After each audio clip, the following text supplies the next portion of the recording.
932-8603.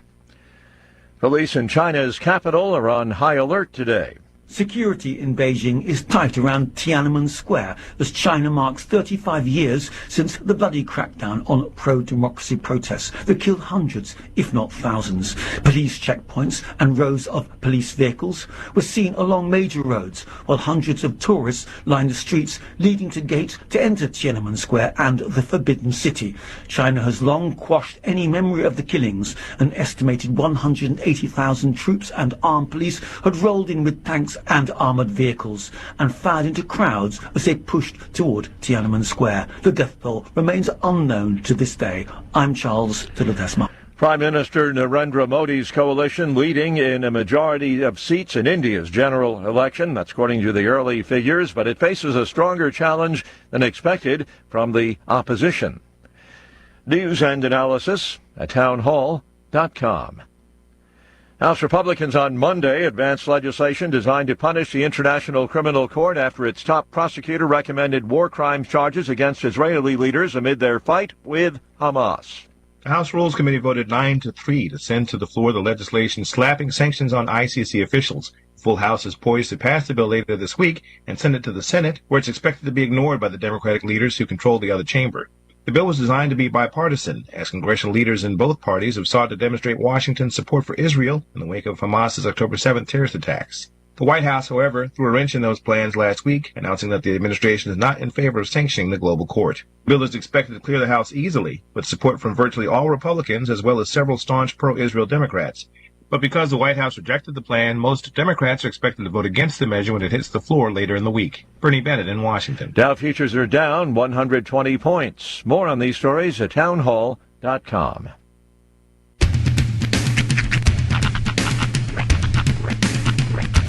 What in the wide, wide world of sports is going on here? I promise you, whatever scum did this, not one man on this force will rest for 1 minute until he's behind bars. Now let's grab a bite to eat. Yeah, come on. I feel the hot wind on my shoulder and the touch of a world that is older. I hit the switch and check the number. I leave it on and then I slumber. I hear the rhythm ringing through it. Flamenco guitar and cumbia music. I hear the talking of the DJ. The travel listen, what does he say? I'm on a Mexican radio. I'm on a Mexican radio. Broadcasting live from high atop the J.P. White Building in downtown Roswell, New Mexico. It's Mornings with Mike Winters on 106.5 Roswell's Talk FM. Is that what I sound like when I talk? Now, here's your host, Mike Winters. And good morning, one and all. Welcome to Mornings with Mike Winters. I am he. That would be me, Mike Winters. Happy Tuesday, everybody. Yeah. It's Tuesday. It's Tuesday. It's not Monday. It's not Monday. No. And it's still going to suck heat-wise. Yeah, we're not for today. Mm-hmm. That's what they say. Yeah, when Greg Birch, a man who lives most of his life from 2 a.m. to 10 a.m., is complaining about the heat, you know there's a problem. Well, I think, like right now, let me refresh this, because it's 77 degrees. Uh-huh. Well, if you look outside, we got a little cloud cover, too. I know. Kind of nice. It's kind of nice right now, but still. The calm before the 7 storm. in the morning. I know. It's 77 degrees. I know. The other day, I was taking my kids over to Mom's house before I came to work. Mm-hmm. This is last week. And it was like 67 outside. Again, at 6-something in the morning. Yeah. And both the kids are in the back, and I have a blanket back there, just in case. And they're all bundled up. They're like, it's so cold. I'm like, can we just enjoy just normal temperatures for a second without complaining about them? Because skin is going to be dripping off of us in 2 hours. That's right. Yeah. But maybe if you get a good chill now, then you'll appreciate it later.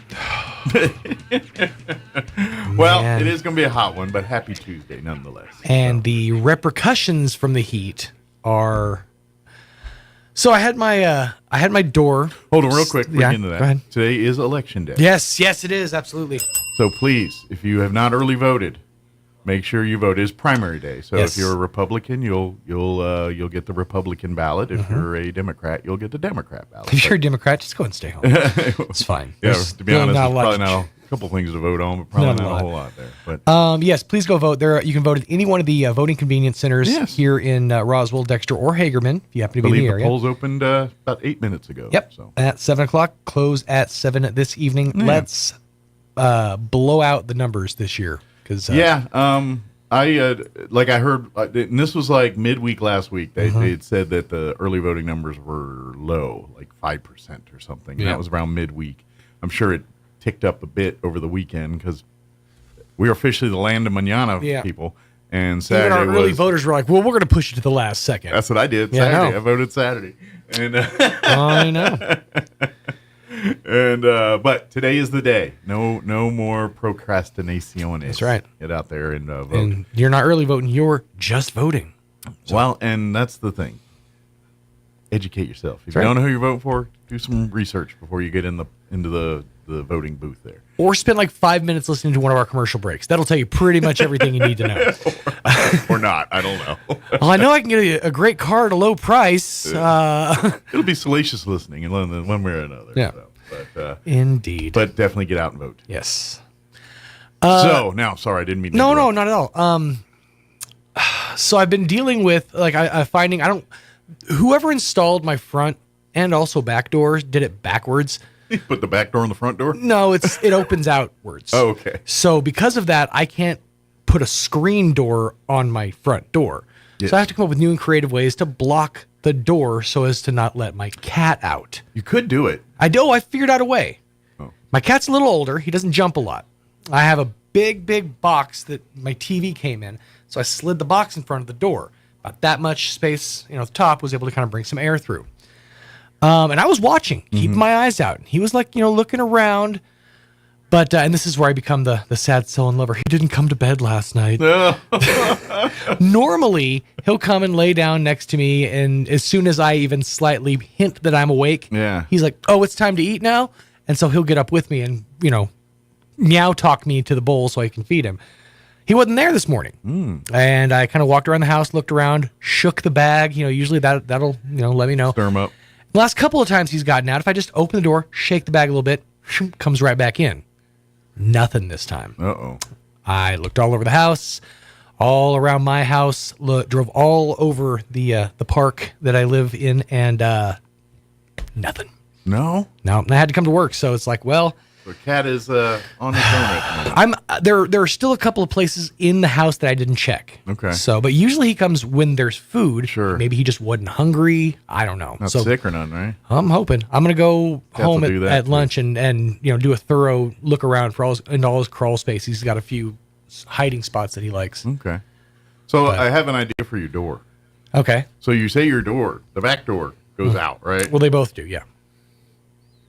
So reverse it. So leave that door the way it is, but put your screen door inside, and then you just open that door, and then you got your screen door. That is the most ghetto option I've ever heard in my life, and I'm a guy that blocks my door with a box. I'm about to say it. That's more better ghetto than a than box. that. Nope. How awesome that you open the door No. and there's the screen door. No, the only thing I thought about was like, well, maybe I could get like a magic mesh. Yeah. But even that's not going to close all the way. Yeah. And but I'm not putting a screen door in the inside. I think you should. I bet you do. I think it'd be You nice. don't have to live there. It'd be nice. You don't have to explain it to everybody. Well, not the front door. Do the back door. Oh, okay. Just the back.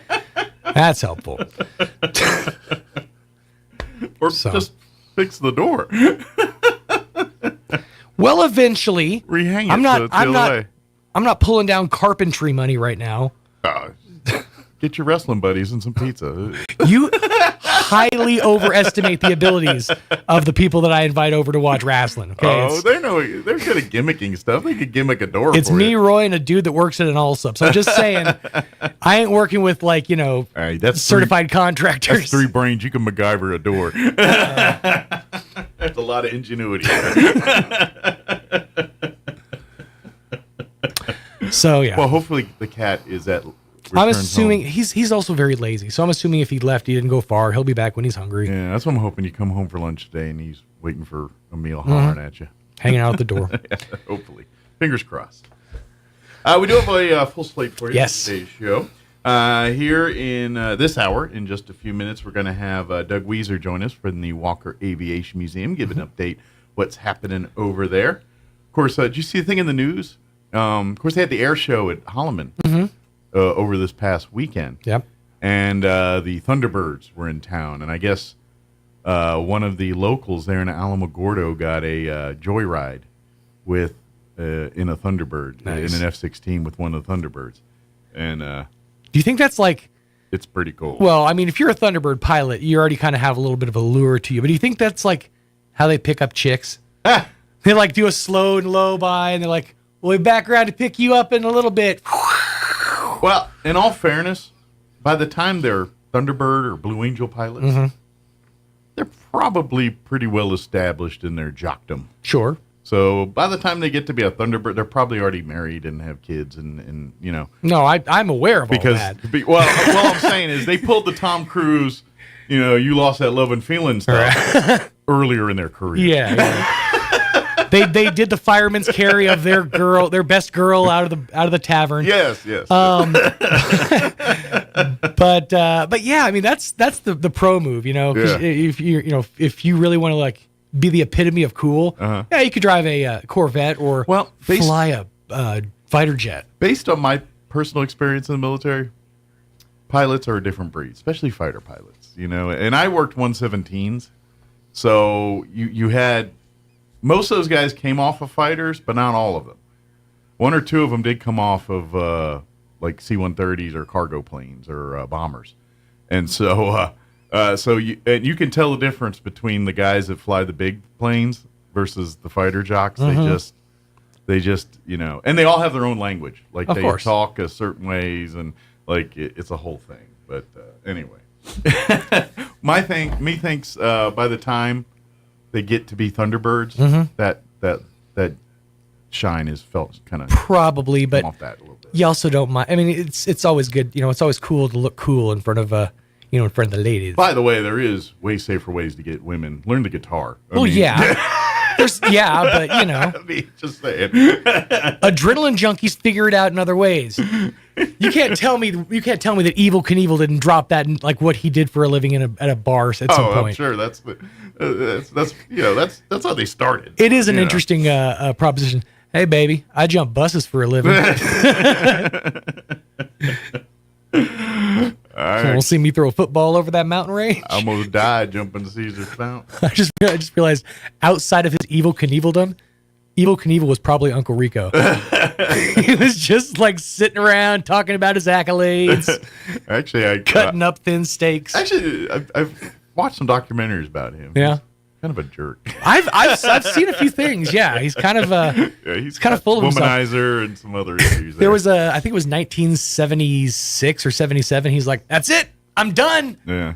4 months later, he was back at Caesars. Wow. It's like you can't retire and come back months later. I think part of that's a mental health thing too. That's true. The need to do those things they do. There's got to be something in their brain that just isn't like everybody else's. Well, yeah. It's that mindset of you don't want to be Evel Knievel and get taken out by like choking on toast. Yeah. It's the same with was it Travis, but whoever the newer versions Pastrana. of Evel Knievel is, Pastrada or whatever, Pastrami. Is he still doing? Is he still around? Like last I haven't heard thing from him in I a saw decade. was about 5-8 years ago. Okay. When he did something. It was The like Nitro in Vegas. Circus stuff? Yeah, it was in Vegas. He did some kind of crazy jump or something. It was he recreated the Caesars jump. Oh, okay. Yeah, he did that right around COVID time. For those who were too young to remember, Evel Knievel and I guess now Travis Pastrana jumped over a salad. Yeah. At Caesar's Pet. No, And his son did too, Robbie. I think it was 17 buses. Something like that. I think it was one more than the record. Well, one was the fountain. The fountain's a different jump. Well, there's the fountain at Caesars. Yeah. But then there was the bus jump that Yeah. happened. I think that was like 6 months after that. Yeah. I don't know the timeline, but those are. And then there was the Snake River fiasco, and a couple others in there too. But wow. But Robbie Knievel, I think, did the Caesars jump before Travis did, like his son. Mm-hmm. So anyway, yes. I started doing the rundown, and then I got sidetracked about Air Force stuff. But Doug Weezer with the Walker Aviation Museum is going to join us here in just a few. Next hour, we're going to replay our interview with John and Crystal Noble. They joined us yesterday from Roswell C. Give us an update there. And then in the 9 o'clock hour, we're going to replay an interview we had yesterday with Elaine Meadfield talking Galacticon and UFO Festival. She kind of gave a overall of things going on June 5th or July 5th through July 7th here for UFO Fest. Busy time. Plus, all of your features include the newses and all that good stuff, too, and whatever else we can come up with for today's show. But first, let's get it over with. Here's your weather. I'm meteorologist Steve Hamilton with your Pecos Valley weather. Pretty hot and dry for the next couple of days. We'll be hitting the low 100s for the afternoon high today. Wind out of the northwest at about 10 to 15 miles per hour, so not too windy, and we'll have sunshine through the day. Upper 60s and a few clouds for the overnight hours. Right around 100 for the high on Wednesday and sunny. About 105 and sunny Thursday. I'm meteorologist Steve Hamilton, and that's your latest forecast. Thank you, Steve. Currently 77 degrees here in Roswell. Humidity is at 12%. Winds currently out of the northwest at 9 miles per hour. It's supposed to get hot. Well, it's hot all week, but today really hot. 104 under mostly sunny skies. Winds will be out of the northwest 10 to 15 miles per hour. Cloudy tonight. Expect partly cloudy tonight with an overnight low of 71 degrees. Winds will be out of the north 10 to 15 miles per hour. For your Wednesday, sunny, expect highs near 100 tomorrow, so a little cooler. Enjoy that. Winds will be out of the north at around 10 miles per hour. Wednesday night, partly cloudy, 72 for an overnight low. South winds 5 to 10 miles per hour. Thursday, mostly sunny, 103 the high there. Winds out of the south, 5 to 10 miles per hour. Thursday night, we are looking at a slight chance at sprinkles. Not much else. Mainly before midnight, mostly cloudy, otherwise overnight low of 75. Friday, we are looking at a chance of sprinkles for the afternoon as well. That's what they're saying. I'm reading that verbatim. Partly cloudy and hot with a high of 103. 20% chance at rain showers and thunderstorms Friday night, mostly cloudy, overnight low of 74. We're looking at 20% chance at afternoon showers and thunderstorms on Saturday, mostly sunny and 101. 20% chance at showers and thunderstorms Saturday night, mostly cloudy, overnight low of 73, and a 30% chance at showers and thunderstorms Sunday, mostly sunny, 99 for a high. Rain chances continue Sunday night, and 30% Monday when you head back to work next week here. All right, it is 7:20. We're going to get you into your Roswell Livestock Report recap, quick commercial break, and then Doug with the Walker Aviation Museum will join us. Don't go away. Good morning, this is Smiley Wooten at the Roswell Livestock Auction. 1,437 head of cattle sold on Monday on an uneven market with excellent buyer attendance compared to last week. Stocker calves and feeder cattle sold steady to 3 lower. Packer cows and bulls $8 to $15 higher. 3 to 400 pound steers $387, $407. 3 to 400 pound heifers $296, $325. 4 to 500 pound steers $320, $387. 4 to 500 pound heifers $275, $296. 5 to 600 pound steers $271, $320. 5 to 600 pound heifers $250, $275. 6 to 700 pound steers $245, $271. 6 to 700 pound heifers $226, $250. 7 to 800 pound steers $214, $245. 7 to 800 pound heifers $212, $226. Packer cows $130, $145. Canner and cutter cows $120, $125. Packer bulls $165, $187. Feeder bulls $140, $150. Top half the cow calf pairs $2,000 to $2,600 per pair. Top half the bred cows $1,700 to $2,300 per head. Don't forget to exercise your right and go cast your vote today and pray for rain. We do appreciate the business. This is Smiley Wooten, Roswell Livestock Auction. This is State Senator Bill Scherer, the senior Republican in the state Senate. My voting record is ranked as the most conservative in the Senate. I want to tell you about my conservative Republican friend, Greg Nybert. I strongly endorse Senator Greg Nybert and urge you to support him as well. Behind the scenes in Santa Fe, Greg is a strategist and a tactician who helps our side defeat the progressive agenda. We desperately need him to help us fight MLG's agenda. Greg is the only Republican lawyer in the state Senate, and we cannot stop bad leftist legislation without him. That is just one of the reasons it is crucial you turn out to vote in this election for Greg Nybert. He is the conservative leader that New Mexico needs. Please vote for Greg Nybert in the upcoming Republican primary for State Senate. Paid for by Greg Nybert for State Senate. Attention Roswell and surrounding areas. Is your old car, truck, or SUV on life support? Clear. With new management and a whole new attitude, Roswell Ford makes trading up to a new Ford or quality pre-owned vehicle fast, fun, and easy. Upside down in your loan or stuck in your lease? Roswell Ford wants to get you released even if you owe thousands more than your trade is worth, regardless of make, miles, or condition. Right now, get huge savings with rates as low as 0% for 66 months and no payments until Labor Day. Plus, we have a great selection of low-mileage, one-owner pre-owned vehicles, all in prime condition, starting at just $10,000. Don't settle for a low-quality, overpriced clunker. Buy a quality pre-owned vehicle from Roswell Ford for a lot less. Worried about your credit? Don't sweat it. We've partnered with the most aggressive lenders that will push to approve you today, even with bad or no credit. Lower prices, exceptional trade-in values, and a better buying experience. Get on board at Roswell Ford, 821 North Main Street in beautiful Roswell, or online at roswellford.com. $15.15 per thousand financed on select new Ford models with approved credit. Our open border is a human tragedy, but it doesn't have to be this way. I'm Candy Spence-Ezell, and I've been fighting the progressives in Santa Fe with everything I have, who are trying to destroy our way of life. We are under attack, and I won't rest until that border is closed and our families are safe. We need a fighter in Santa Fe. I have never backed down from a fight.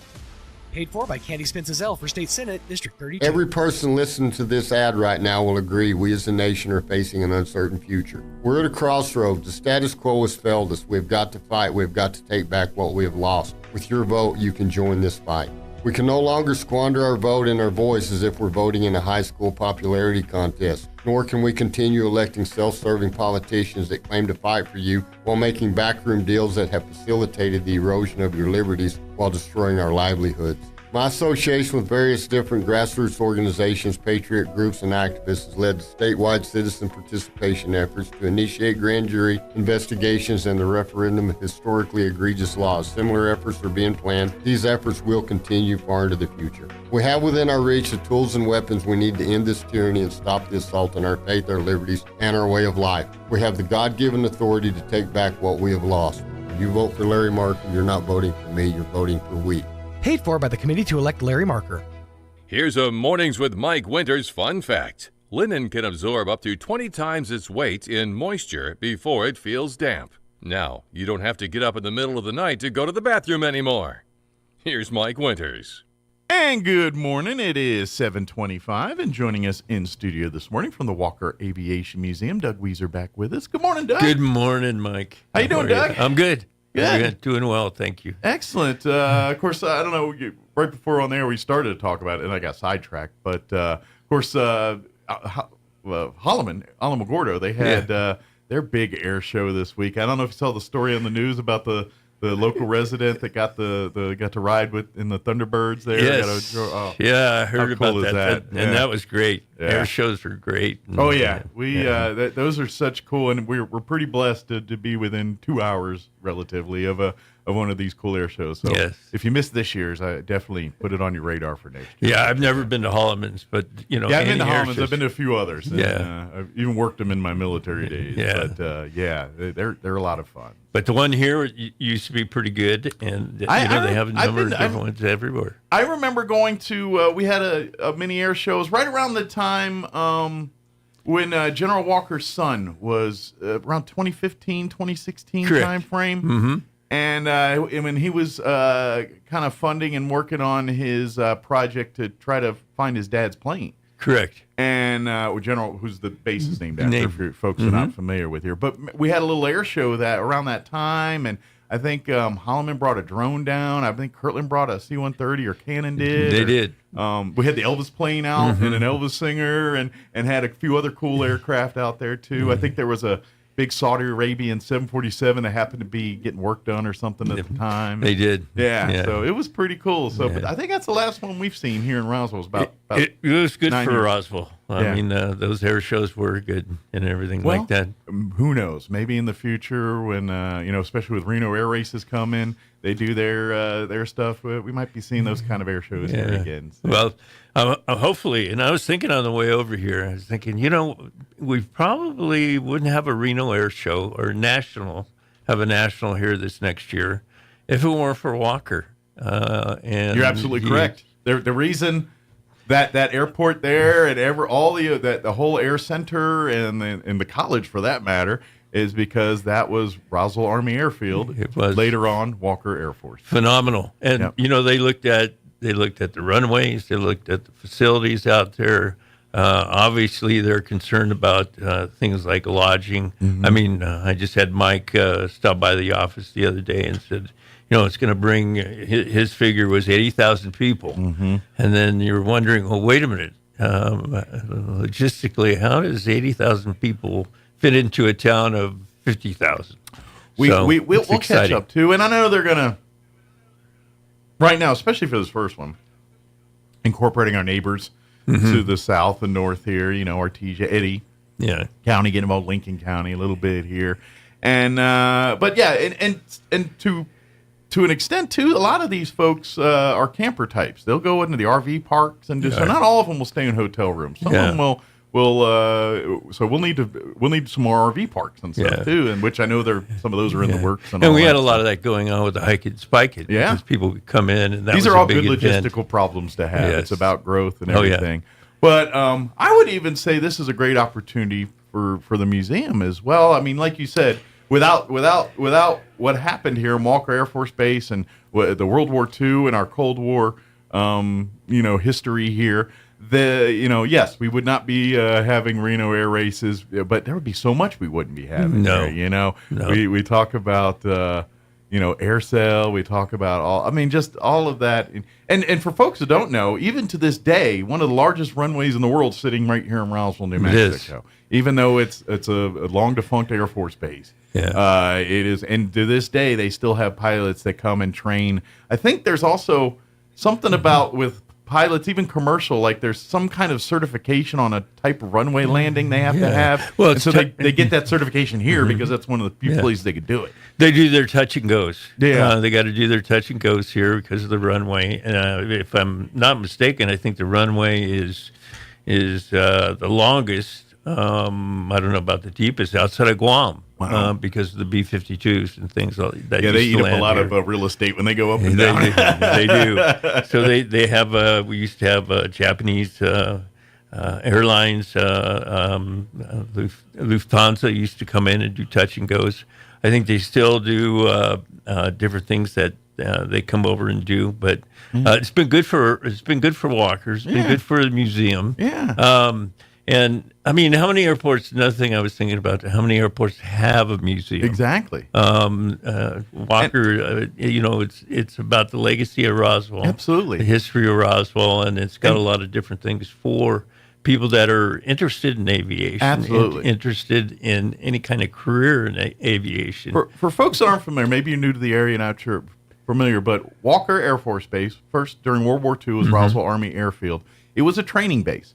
Odds are pretty good. If you were on a B-17 crew, you probably spent time in Roswell, New Mexico, getting your training and everything before they sent you to Europe or wherever they were going to send you. Right. Exactly. You were. And so you could argue that a large percentage of the flyboys that were sitting up in them B-17s chewed some dirt here in the deserts of New Mexico. After that, during the Cold War, Roswell played an integral part, especially in the first wave. Some of the early renditions of your ICBM missiles, they were here. As they got a little more advanced with their fuel cells and everything else, they moved them out of here. But those first generations of missiles were here in Roswell, New Mexico, and so that's why you still see some of those out there. But the museum is really an homage to the Air Force Base and to our role during that part of the Cold War. It is. I mean, the Atlas sites, there were 12 that circled Roswell. They were 25 miles out. I always found that was intriguing when I first moved to Roswell. It's like, what are these cement type of looking, and somebody says, hey, those are missile silos. Yeah, back from the Cold War. Yeah, there are 12 of them, and they're 25 miles out protecting.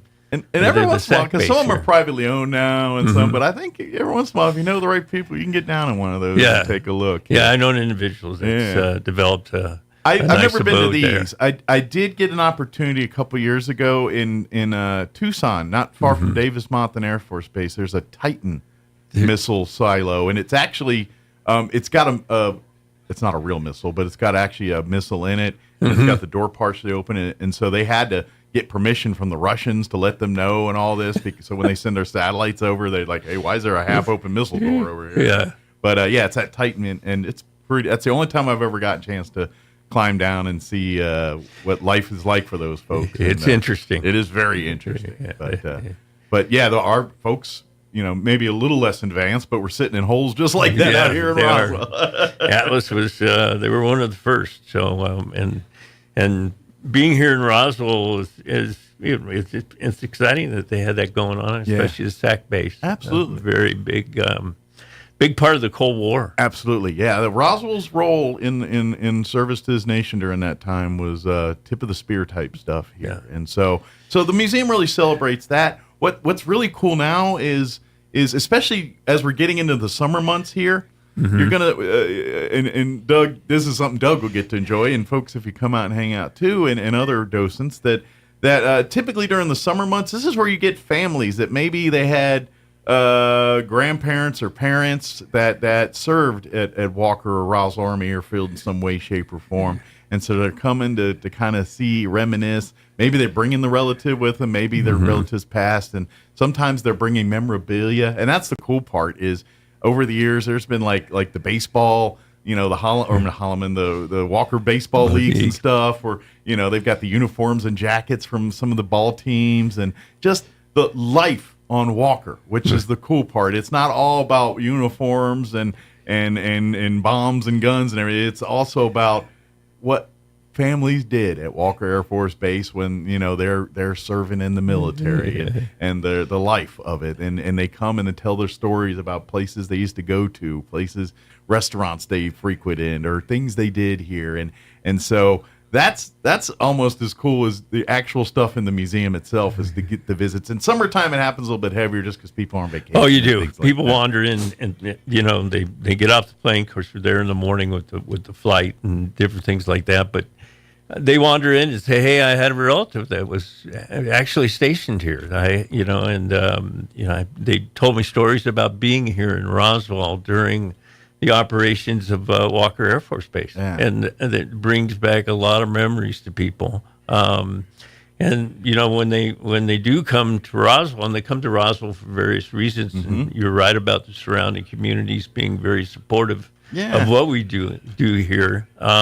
You have to. It's a small state. Yep. What is there? 4 million people in this state. Something like that. Collectively, and most of them don't live here. So. Yeah. you have to support each They're other. Up north there. You know people, and they'll tell you it's a small state. And collectively, they'll support. Go live in an East Coast state for a little bit, and you'll realize how small New Mexico is sometimes. If you're from anywhere, or West Coast, on either coast, you're going to be, how it is, basically. Absolutely, absolutely. But we love for folks to come visit. The hours run the fly schedule of American Eagle out at the airport there.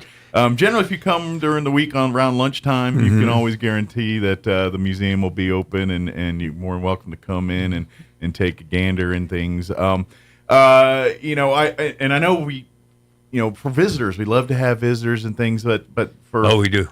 Walker Aviation Museum's really their mission is, preserving the history and providing people for generations to come what took place here and what people did here. But the other side of it is the STEM education and promoting the future for the young folks, getting people interested in careers in STEM and aviation. And so they have the flight simulator, they have all kinds of training and educational videos and materials that for anyone. I mean, we like to focus on our youth, but really, if you want to be a pilot and you're retired and said, you know what, I'm retired now. I always wanted to get my pilot's license and fly Cessnas around or something. You can get some of your preliminary stuff through the museum. Yeah. And that's the beauty of it. You can find out where to do ground training and different things like that. I mean, there's 480 different career areas that are available here in Roswell. Absolutely. And you can find out about those at the museum. Mm-hmm. Absolutely. So,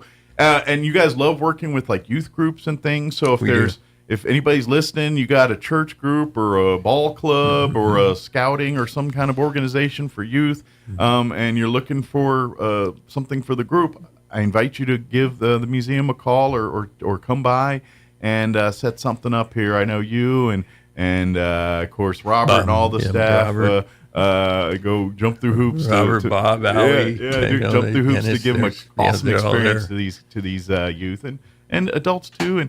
And it's really cool. Time to time, various military entities come through, the Navy or Air Force or some squadrons that are coming in for training or some kind of thing. And a lot of times you can work with the youth here and get them a chance to get out there and hang on the airplanes and get to hang it. There's a lot of cool perks to getting involved with the museum and for groups and families and stuff like that. So there are. Highly recommended. And volunteers too. I know Doug and Bob and Robert, they like doing We're all volunteers. But they could probably use a few folks in there to, give them a rest every once in a while. They do like take vacations here and there and, live other aspects of their lives. So, yeah. If you're interested in volunteering, obviously, by all means, volunteer. And it's a lot of fun. Like, especially if you love talking with people, meeting people and looking.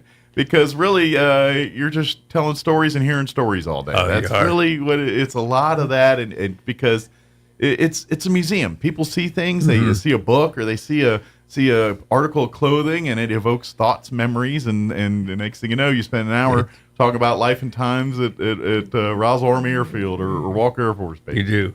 And if you're really interested in any kind of STEM program, if you're young, I know when I was younger, I didn't know what to do with myself. What am I going to do? What am I going to be? And there's a whole list of things out there that you can do. Pilots, they're in short supply. Absolutely. It takes a lot of training to become a pilot, but you have to do ground training. You have to do, there's great affiliated different programs out there. Civil Air Patrol is one of them. Absolutely. That are based out there. Excellent program. Yes. Yeah. So, and they all have something to do with Walker Aviation Museum. If you come out there with the passion and everything, there's going to be people that are going to guide you through that. Will point you in the right direction. Absolutely. That this is because it excites you guys too. When you see a youth come in and they're start rattling off facts about flying or talking, you're like, oh, someone's been doing some reading here. And you're kind of like, all right, cool. And once that fire's lit, that's hard to extinguish. So you fan it, you feed it, you do as much as you can to let that thing grow and let it go. So we do. That's what Walker is all about. I invite folks to check out the website. It's www.wafbmuseum.org, and that all short for Walker Air Force Base Museum. If you'd like to help out financially, there's a donate now button there, and all the money generated goes back to preserving, artifacts and keeping the museum going and open and everything there.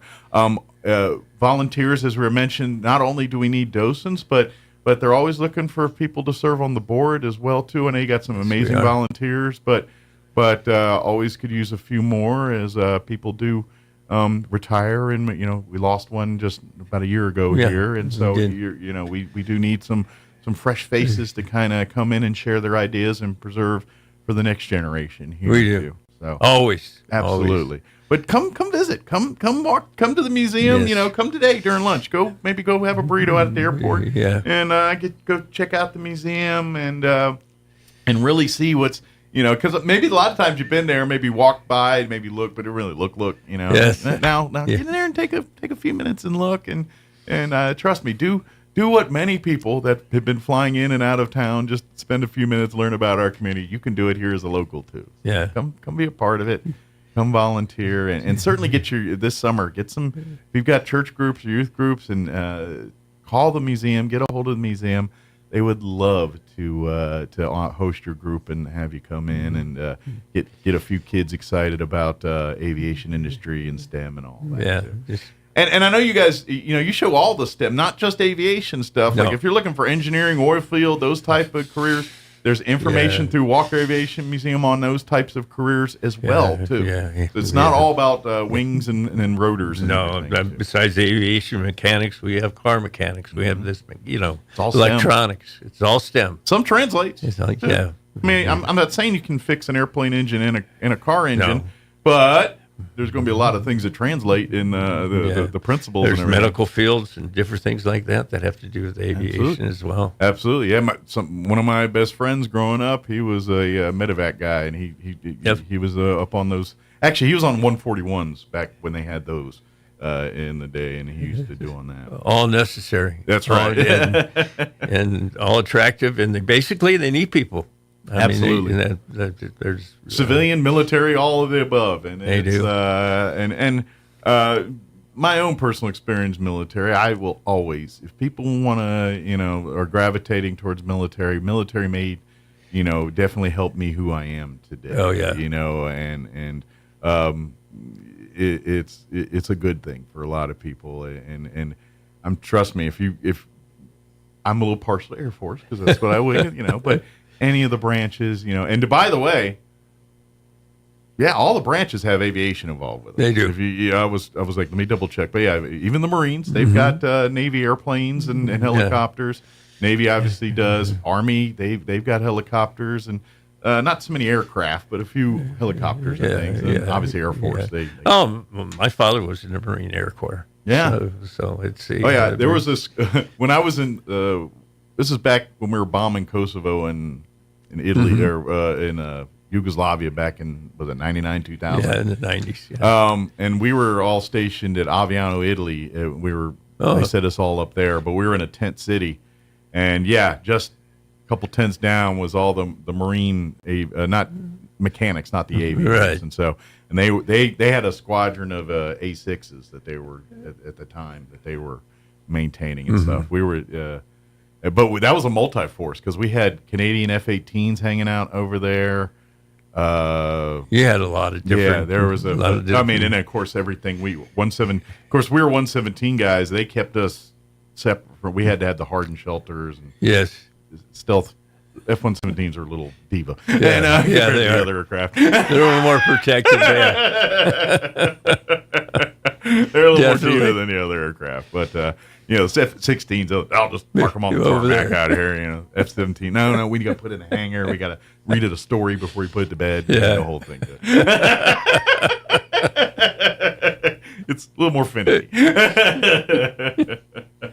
But, and that's, getting back to history, though, back to Walker, that's, if you think of World War II history and all that, I know a lot of people probably seen pictures of the Enola Gay that's been sitting out on Roswell Army. Now, it wasn't stationed there, just for people to know. It did come there, but it was not a part of the Roswell fleet at any time. Yeah. Was Boxcar? I seem to remember someone saying maybe Boxcar was at one point. Yeah, they had they played a part in all that whole era. Yeah. So they did. The big, of course, the Trinity sites here in New Mexico. So Roswell did play a part in that and the whole thing. So absolutely. Obviously, if you've seen Oppenheimer, I mean, they didn't mention Roswell maybe once. I think, I don't know, but it was all about New Mexico. Oh, very much. And then I was really unaware that the town was sort of built because of the bomb. Yeah, Los Alamos. Well, it turned out that Oppenheimer is just a fan of New Mexico environment. Yes. And that he loved that region, and so he said, "That's where I'm going." Yeah. So that was a good thing for He New liked Mexico. our desert, so of course Los Alamos got a little less desert than we do, but still got some. And of course, he was down Alamogordo area for the actual testing and all that he stuff. Was. So he was Trinity site. That's a little closer to here, But really, I want to invite people to come check out. Maybe make this a summer thing. Come say hello. Come be a part. Come check it out. Bring your family. Come see. Come get involved. Come. If maybe you're retired military or not, maybe just love aviation and looking for a place to volunteer and get involved. They would love to have you come be a part. Come down during lunch and chit chat with Doug or Robert or Bob or any of the folks there, and they'll be happy to talk. Yeah, there's a little something for everybody there. So. Yeah, absolutely.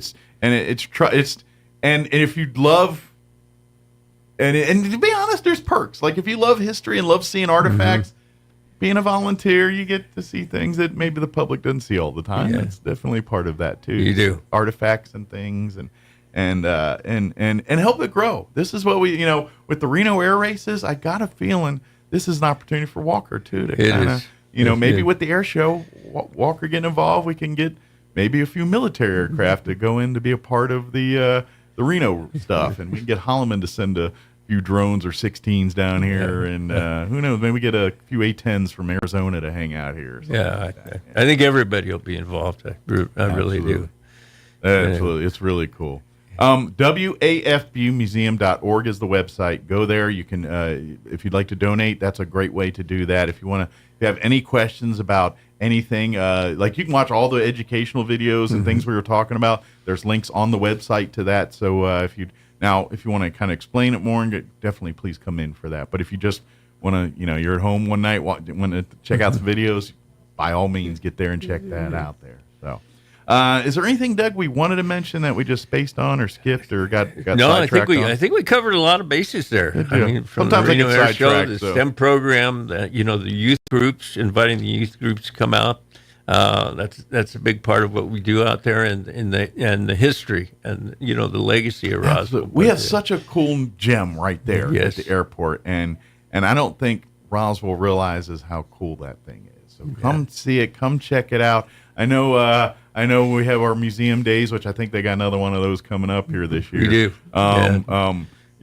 That's a great opportunity, and I highly check out. We are so blessed in this community of Roswell. Mm-hmm. There is no town on the planet of this size that has this much arts and culture in, you know what I mean? Like, you would have to go to a major city to have more than one museum, let alone a museum. You know what I mean? And we've got, a half dozen museums here, between the UFO stuff and art and Walker and several amazing art museums. It's just a planetarium. We have so many, and not to mention an airport that can handle any of the biggest, largest aircraft in the world. And, Correct. We're such a unique community. Embrace this. Enjoy it. Take what you have. The people that say there's nothing to do here, you're smoking crack. I'm sorry. There is so much going on here, or meth, or whatever the kids are in nowadays. But you know what I mean. You're on drugs if you don't think there's nothing to do here. There is so much here. The history, so much. I mean, you could spend a day walking around checking out hidden history around here, the POW stuff, and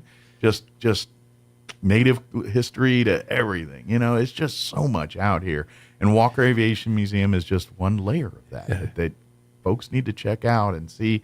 That history of our military, we got it all. We got paranormal history, military history, natural history, cultural history. We got everything right here in your backyard. So there's a ton of it. Come check it out. And I invite everybody to come out to the Walker Museum. Trust me, it's so much fun to see the stuff and just to get a concept of what life was like here in the 50s, 40s, 50s, 60s, and beyond, in New Mexico. So it's just great stuff. WAFBmuseum.org is the website. And, of course, like I said, they work around the American Airlines flying schedule for museum hours. Generally, they're open right around 11 each day. Somebody gets here about 9:30, 10, and then, until the flight leaves, flight arrives. So around lunchtime, after lunch here, one-ish maybe, something like that, and then it wraps up. But come on down and...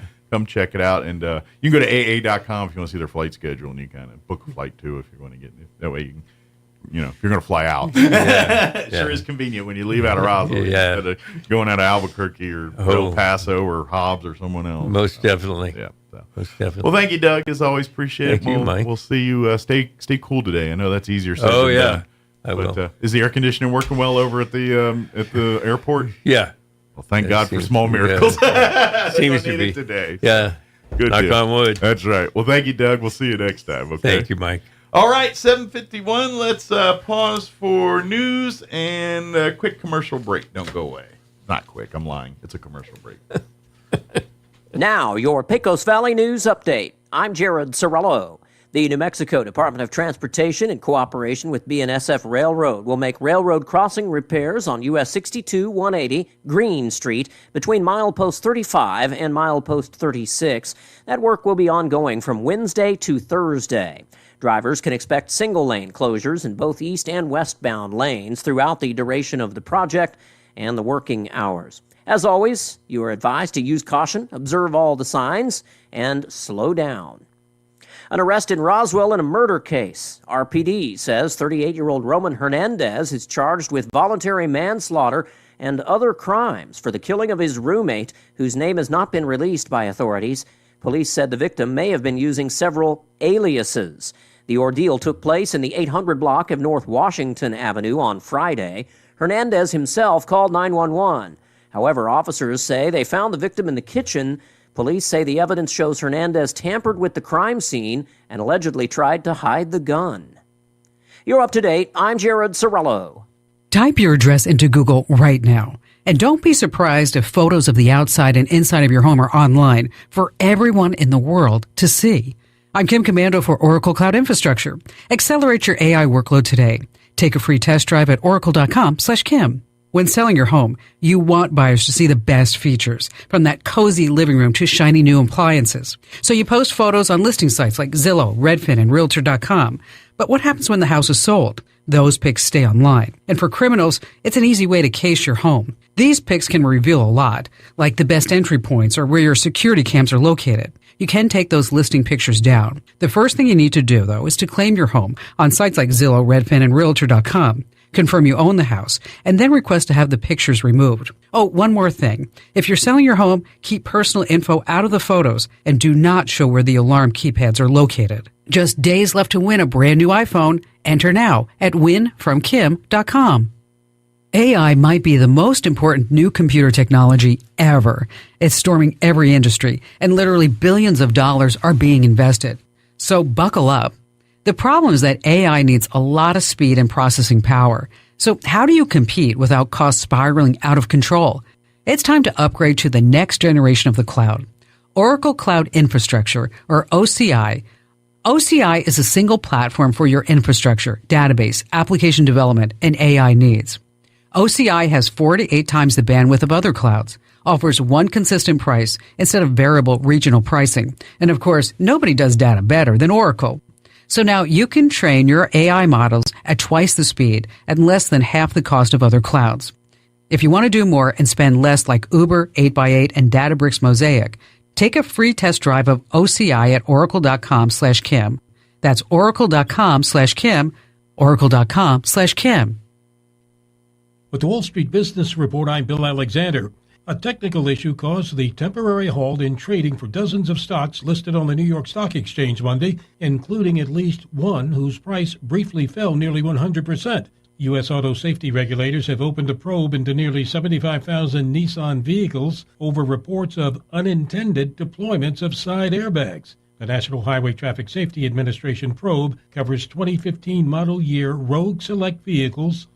Low-income Americans cut back their travel spending in April as reduced savings, higher credit card delinquencies, and inflation weighed on household budgets. That's according to data from commercial real estate analytics firm CoStar. Major U.S. carriers expect record passenger numbers for the summer season, but uneven demand on certain routes has led to overcapacity and is hurting pricing power for a few airlines. For the Wall Street Business Report, I'm Bill Alexander in Washington. Hi, I'm Jeff Bilberry. I'm here to support my friend and colleague Pat Boone for the New Mexico Senate District 27. Pat and I served together on the LIDA School Board. I know his commitment to provide the best opportunities for our students in rural schools in New Mexico and across the board. Pat has been a steward of our land and was past chairman of the Soil and Water Board, and Pat was also past president of the New Mexico Cattle Growers Association. This Tuesday is the Republican primary. Please cast your vote for Pat Boone. I'm Pat Boone, and I approve this message. This is Chad Hamill, and I'm running to be your next senator for District 32. My opponent, Candy Azell, can't defend her 20-year record in the Santa Fe swamp, so she's attacking other people's families and kids on the radio. That's the difference in this race. Candy attacks other people's kids while I'm running to protect yours. And on my record, as a fire chief, I have seen the devastation of open borders. Fentanyl overdoses are out of control. As a small business owner here in the community, I know firsthand how politicians in Santa Fe have destroyed small businesses for our communities. As a previous school board member, I know local control has been ripped away from our schools. It is time for a change. The same old just isn't working. I will be your conservative voice in Santa Fe. Career politicians have gotten New Mexico into this mess, but as a firefighter, I've made my living running towards problems, and I'm ready to fix the problems. I humbly ask for your vote on June the 4th so we can put the fire out in Santa Fe. Paid for by friends of Chad Hamble. Innovation, service, integrity, and knowledge. J.S. Ward and Son Insurance Agency. Auto and home, life and health, personal and commercial. Bonds too, since 1925. We have the coverage for you. Innovation, service, integrity, and knowledge. J.S. Ward and Son Insurance Agency.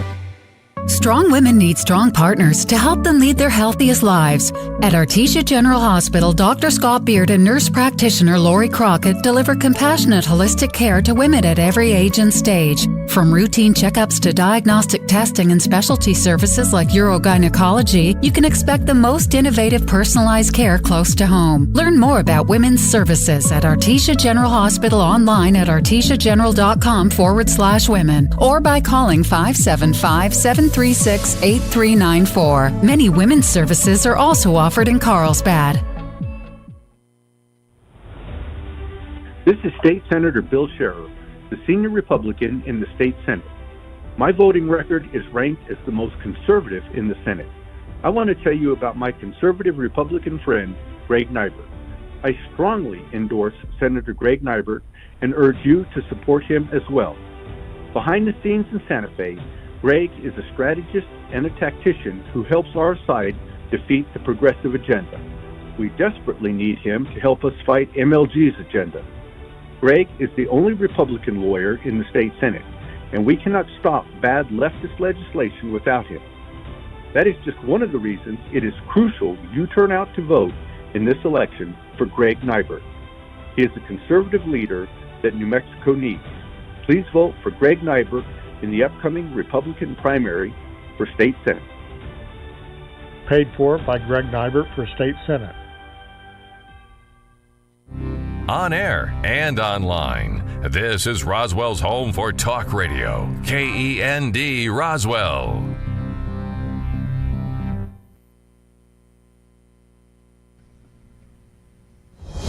News this hour from townhall.com. I'm Rich Thomason. President Biden suggesting that Israel's prime minister could be playing politics with the Gaza war. The president told Time magazine there is every reason for people to draw the conclusion that Israel's Benjamin Netanyahu may be stalling on ending the war in Gaza for political reasons. He made the comments in an interview last week, a few days before announcing a proposal for a ceasefire in Gaza. Mr. Biden has supported Israel's targeting of Hamas terrorists, but has been unhappy with the high number of civilian deaths in the war. Greg Clugston, Washington. And the U.S. is urging the UN Security Council to get behind a plan championed by President Biden aimed at ending the war, freeing the hostages, and sending a huge amount of aid into the territory. This draft resolution calls for support for the ceasefire proposal from the 14 other members of the UN Security Council, and it urges Hamas to accept the plan fully and without delay. The Security Council, though, of course, has struggled to speak with a unified voice ever since the war broke out in Gaza. No vote has been scheduled on this resolution. I think we can take it as largely symbolic. The BBC's David Willis, Israel's prime minister, expected to address Congress in 9 days. Last Friday, congressional leaders invited Benjamin Netanyahu to deliver what would be his fourth speech to American lawmakers. Didn't take long to seat the jury for Hunter Biden's federal firearms trial in Delaware. Opening statements happening this morning. Also today, President Biden expected to sign an executive order capping asylum claims at the southern border when illegal border crossings hit a certain level. Republicans say it's all political, coming in the heat of a presidential election, and after more than 10 million illegal aliens have been allowed into the country. More on these stories at townhall.com.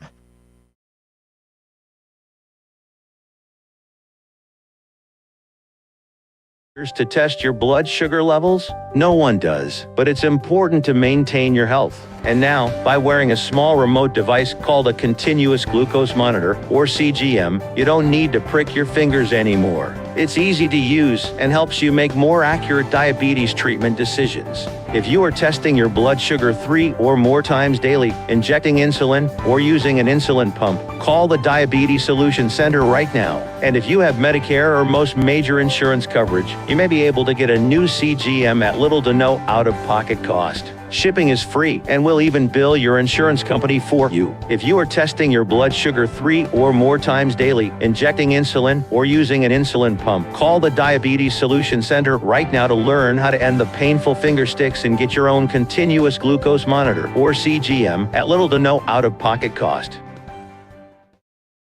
That Biden-endorsed Gaza peace plan appears to have fallen flat on its face in Israel. Media Line's Michael Friedson has the view from Israel.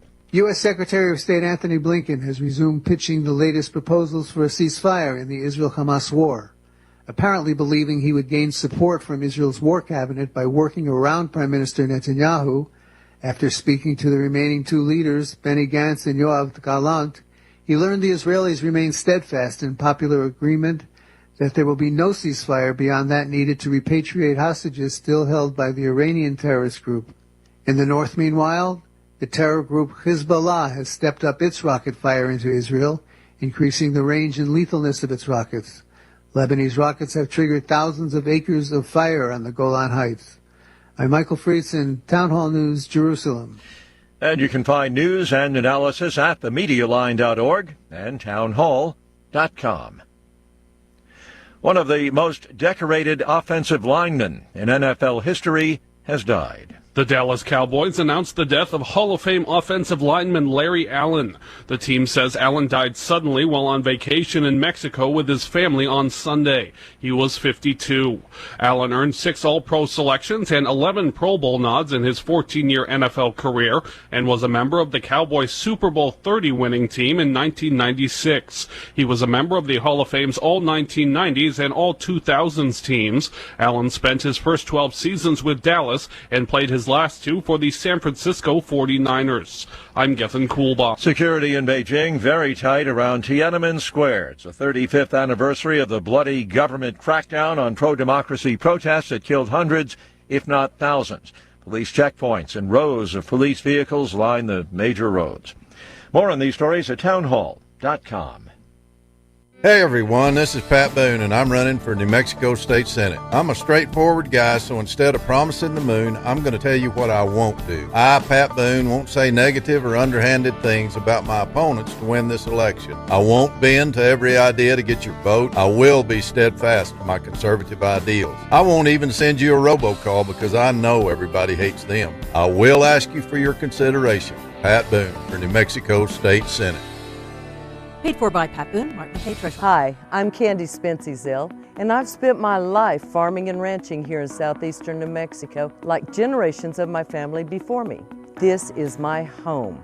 I have a lifetime's worth of experience, especially when it comes to our water rights and our constitutional rights. I will always fight for you. I'm Candy Spency-Zell, and I'm asking for your vote for State Senate District 32 in the upcoming primary election, June the 4th. Paid for by Candy Spency-Zell for State Senate District 32.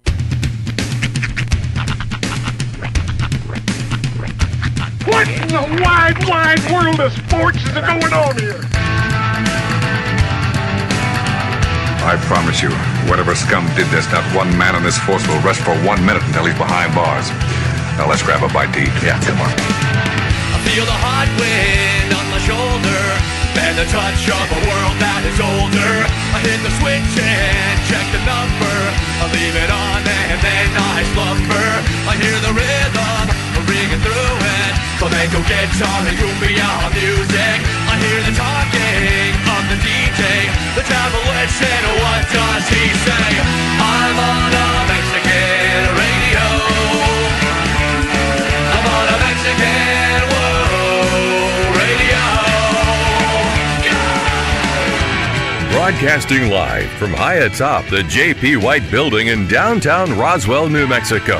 It's Mornings with Mike Winters on 106.5 Roswell's Talk FM. Is that what I sound like when I talk? Now, here's your host, Mike Winters. And good morning. It is 7 minutes after 8 o'clock. Welcome to hour number 2. They call it the Deuce. Of Mornings with Mike Winters, right here on 106.5 Roswell's Talk FM. Happy Tuesday, everybody. Yes, sir. Hope your Tuesday's going well. 'Tis indeed. It's going to be warm. Yeah, it is. 1 out of 4. Good day to move the office to the splash pad. Absolutely, yeah. That's not a bad idea at all. You've got one of those waterproof protectors for your phone or laptop. That's right. You grab a nice umbrella. Head out to the splash pad. My office is at the splash pad today. Borrow your friend's kids so it doesn't look weird. That's right. Set them on a bucket out there. There you go. We got 1 day of Camp Invention in the books. How did that go? How did Hunter like day 1 of Camp Invention? He had a blast. Awesome. He loved it. He was challenged. Nice. It was really funny because he got in the car. I picked him up yesterday afternoon. He got in the car, and I started asking him, I said, so what did you learn about today? And I was expecting him to say, light or shadows or something like that.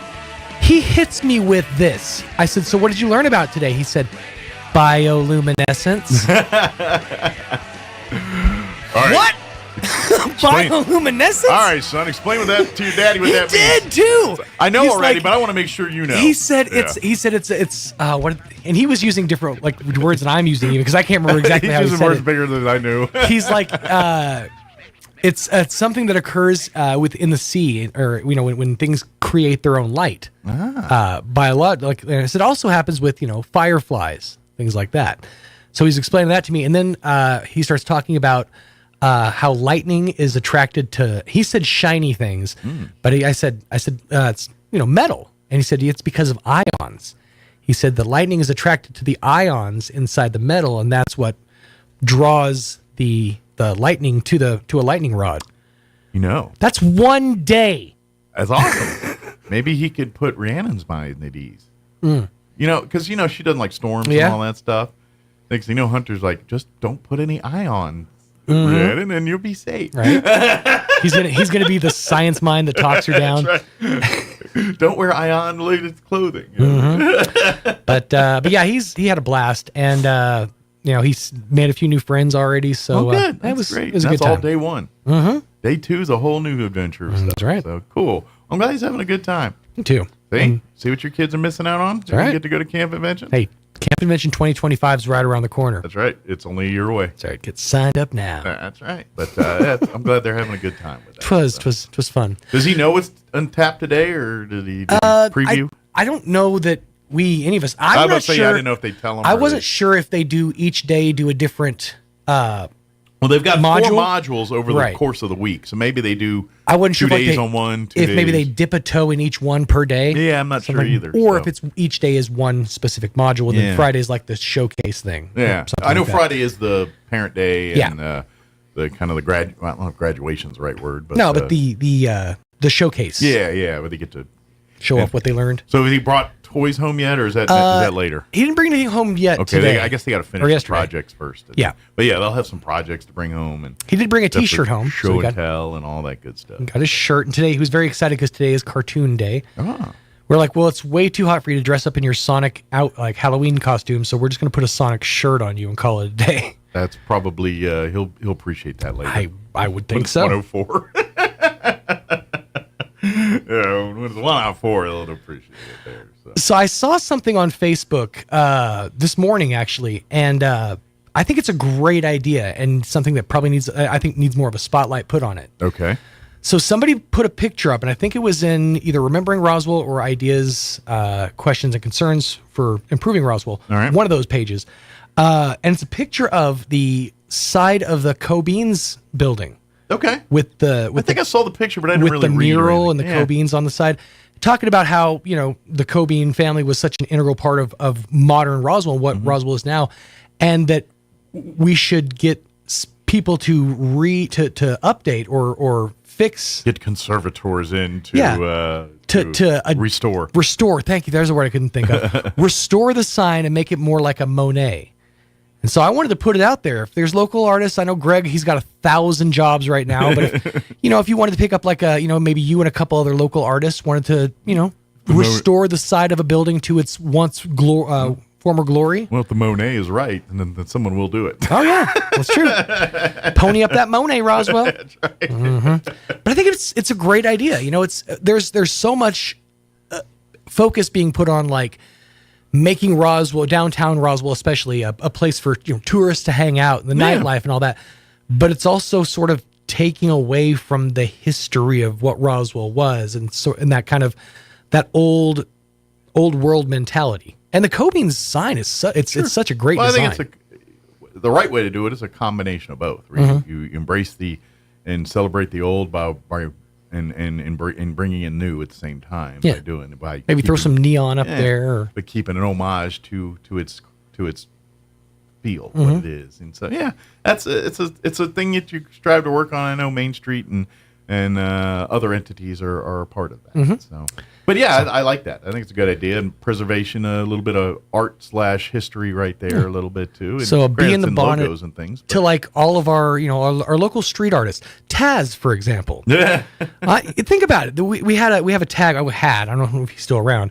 Had a tagger down in downtown Roswell for a while that was tagging everything with that TAZ. Yeah. But he was also putting up positive messages. I walk by the Love Yourself one every Love day. Yourself on a building across the way, across from Martine's. There's just a happy face that just said "Be happy." So I mean, Taz, whoever you are, is trying to spread a little love with your tagging. So why not get you and a couple of your street tough taggers and go restore the Cobain's building. Let me tell you what, that's gangster is what that is. They're all dressed like West Side Story. That's right.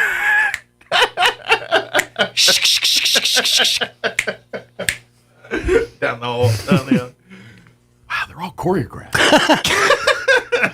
If I didn't know any better, I'd swear they were all professional dancers. Everybody's a choreographer.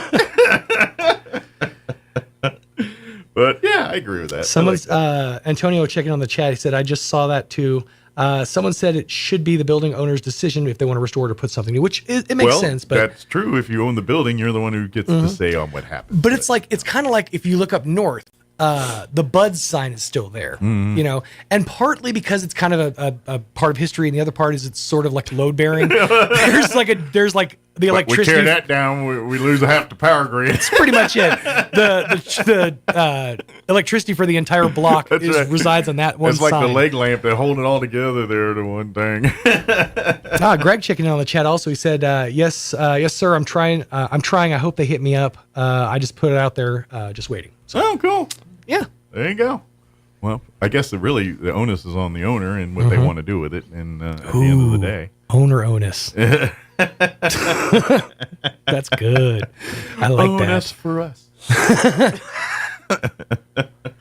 But yeah, anytime it's part of doing that kind of thing, I'm all for it. That's a good thing. Yeah, I think it'd be cool. Yeah, a nice thing to do. Yeah. Let me give you the rundown for this hour of the show. We'll do all the weather and all that here in just a minute, and then we're going to replay our interview this hour we had with John and Crystal Noble from Roswell Seed, getting an update on what they've got going on there as they talk a lot of seeding and kind of as of course they lost Jim Gill. We lost Jim Gill here a couple months ago, and so we're just kind of talking about life getting Roswell Seed back to normal after that loss. It's always funny when they both come in, how this segment devolves into therapy. Oh, absolutely. Into them just arguing and and how does that make you feel? I know.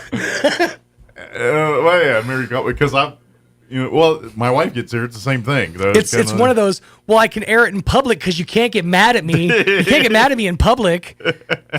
What happens in private? Yeah. Well, I know how it's one of those things because I know it's what keeps them together. My wife and I will have a little bit of that too, but right afterwards it's like, oh, do you have enough drink? You know what I mean? Yeah, of course. It's marriage, babe. I love you, but right now you're driving me insane. There's days where it's vice versa. I know you got to get that every going, but there's a old Jeff Foxworthy bit where he goes, when she says, "I need some space," that's only half the sentence. The rest of it is without you in it. Yeah.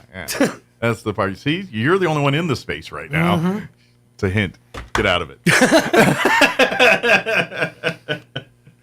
All right, it is 8:17. Let's get it over with. Here's your weather.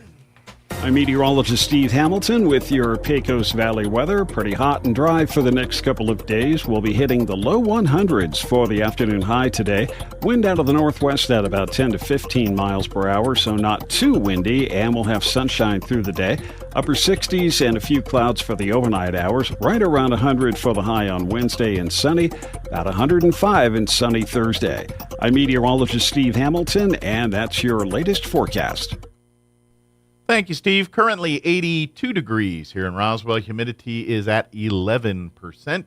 Winds currently out of the west at 6 miles per hour. Sunny and hot. 104 the expected high today with northwest winds 10 to 15 miles per hour. Partly cloudy tonight. Expect an overnight low of 71 degrees. Winds will be out of the north 10 to 15 miles per hour. Wednesday, not as hot, but still hot. Sunny, 100 for the high tomorrow. Winds will be out of the north at around 10 miles per hour. Tomorrow night, partly cloudy, overnight low of 72 degrees. South winds at around 10 miles per hour. Thursday, mostly sunny, 103 for a high. South winds 5 to 10 miles per hour. A slight chance of sprinkles for Thursday night, mostly cloudy with an overnight low of 75. A slight chance of afternoon sprinkles for your Friday, partly cloudy and hot with a high of 103. Friday night, we're looking at a 20% chance of showers and thunderstorms, mostly cloudy, 74 for an overnight low. 20% chance of showers and thunderstorms Saturday afternoon, mostly sunny and a high of 101. 20% chance of showers and thunderstorms Saturday night, mostly cloudy, 73 for an overnight low. 30% chance of showers and thunderstorms Sunday, mostly sunny and 99. 30% Sunday night, and a 30% Monday when you head back to work, mostly sunny, 98. So Thursday night, or Friday night, really, is our best rain chances, and for there, at least 20 is our best. All right, 8:19, we're going to take a 3.5-minute break, then we're going to play our interview with John and Crystal Noble talking Roswell Seed. Don't go away. When it comes to fighting the governor and her progressive lackeys in the state house, we need a proven conservative. This is Jared Hembry, and I have taken on the left-wing agenda as your conservative representative. New Mexico has serious issues, many of which are being ignored by the governor and the liberal left, and we need a representative who will fight to protect our way of life. I know what it takes to fight and win in Santa Fe. I am humbly asking for your trust and your vote on or before June 4th so I can continue to fight for what we believe. Paid for by Jared Hembry for State Representative. Hello, this is State Senator Greg Nybert. As you know, I represent Chaves County in the State Senate for District 27. I've represented us in the legislature for 8 years. I'm asking for your vote so that I can continue to be your strong voice for Chaves County. It is important that you go vote. Voting in Chaves County has been light, and there are contested races on the ballot this year, so your vote is very important. Early voting ends Saturday, and Election Day is Tuesday, June 4th. As your state senator, I will continue to protect our Second Amendment rights, the right to life, our oil and gas industry, and our conservative Republican values. And I will, of course, do my best to bring economic development and growth to our community, as I did with the recently announced Reno air races. I humbly ask for your vote for Greg Nybert in the upcoming Republican primary so we can keep Chaves County strong. Please go vote early this week. Election Day is Tuesday, June 4th. Paid for by Greg Nybert for State Senate. It's the first day of the first grade, and she found a new best friend. It's a laid-back Sunday afternoon you wish would never end. The homemade taste of Bluebell and good friends gathered round. The good old days are being made right now. Grab a frosty mug and try the newest flavor from Bluebell, A&W Root Beer Float Ice Cream. A creamy vanilla-flavored ice cream swirled together with an A&W Root Beer flavored sherbet. A new way to enjoy your favorite root beer float. The good old days are being made right now. The good old days are being made right now. Look for Bluebell ice cream at Walmart Supercenters. This is Chad Hamill, and I'm running to be your next senator for District 32. My opponent, Candy Azale, can't defend her 20-year record in the Santa Fe swamp, so she's attacking other people's families and kids on the radio. That's the difference in this race. Candy attacks other people's kids while I'm running to protect yours. And on my record, as a fire chief, I have seen the devastation of open borders. Fentanyl overdoses are out of control. As a small business owner here in the community, I know firsthand how politicians in Santa Fe have destroyed small businesses for our communities. As a previous school board member, I know local control has been ripped away from our schools. It is time for a change. The same old just isn't working. I will be your conservative voice in Santa Fe. Career politicians have gotten New Mexico into this mess, but as a firefighter, I've made my living running towards problems, and I'm ready to fix the problems. I humbly ask for your vote on June the 4th so we can put the fire out in Santa Fe. Paid for by Friends of Chad Hamble. Here's a Mornings with Mike Winters fun fact. 1 in 3 snake bite victims is drunk. 1 in 5 is tattooed. Hold my beer and check this out. Here's Mike Winters. And good morning. It is 26 minutes after 9 o'clock. And joining us in studio this morning from Roswell Seed Company, John and Crystal Noble are back with us. Good morning, guys. How y'all doing? Good morning. Good morning. Doing good. Showing them some marketing. Yeah. Funny. That's pretty good. Good deal here. Well, today we're not talking necessarily about dogs and cats. Today we're switching to our seed and plants and trees. Yes. Today. Yeah, I had people, how come you're not on the radio anymore? What do you know? It's like, I'm just a little bit busy. I'm about to say, you know, obviously you're having leadership transitions, and when you have a man that ran the company as long as he has, things are gonna, priorities shift, responsibilities, things. So there's a bit of a transitional period. Oh, for you big guys. time, Absolutely. big time. I mean, I got permanent shoe prints on my butt from me kicking myself. It's like, dang, I didn't listen that day. He said this, and I should have. It's like, So yeah, feeling all those nuggets of wisdom. Like, man, I wish I wrote these down. Jeez. If I'd have had barbecue sauce, I'd have been a fat man.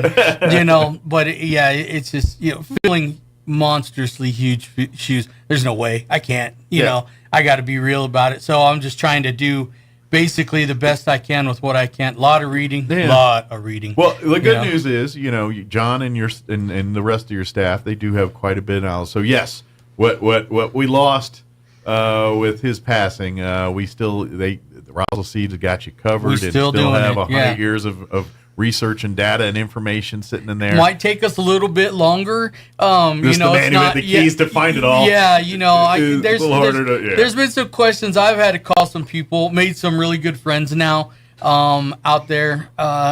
Some professors that I'm pretty sure really have to dumb themselves up just to talk to me on the phone. But people come in, they got some really good questions, and it's like, I can't answer it, but give me that shot. Just give me that little window. And I get on the phone and I call, different people and stuff like that. New Mexico State.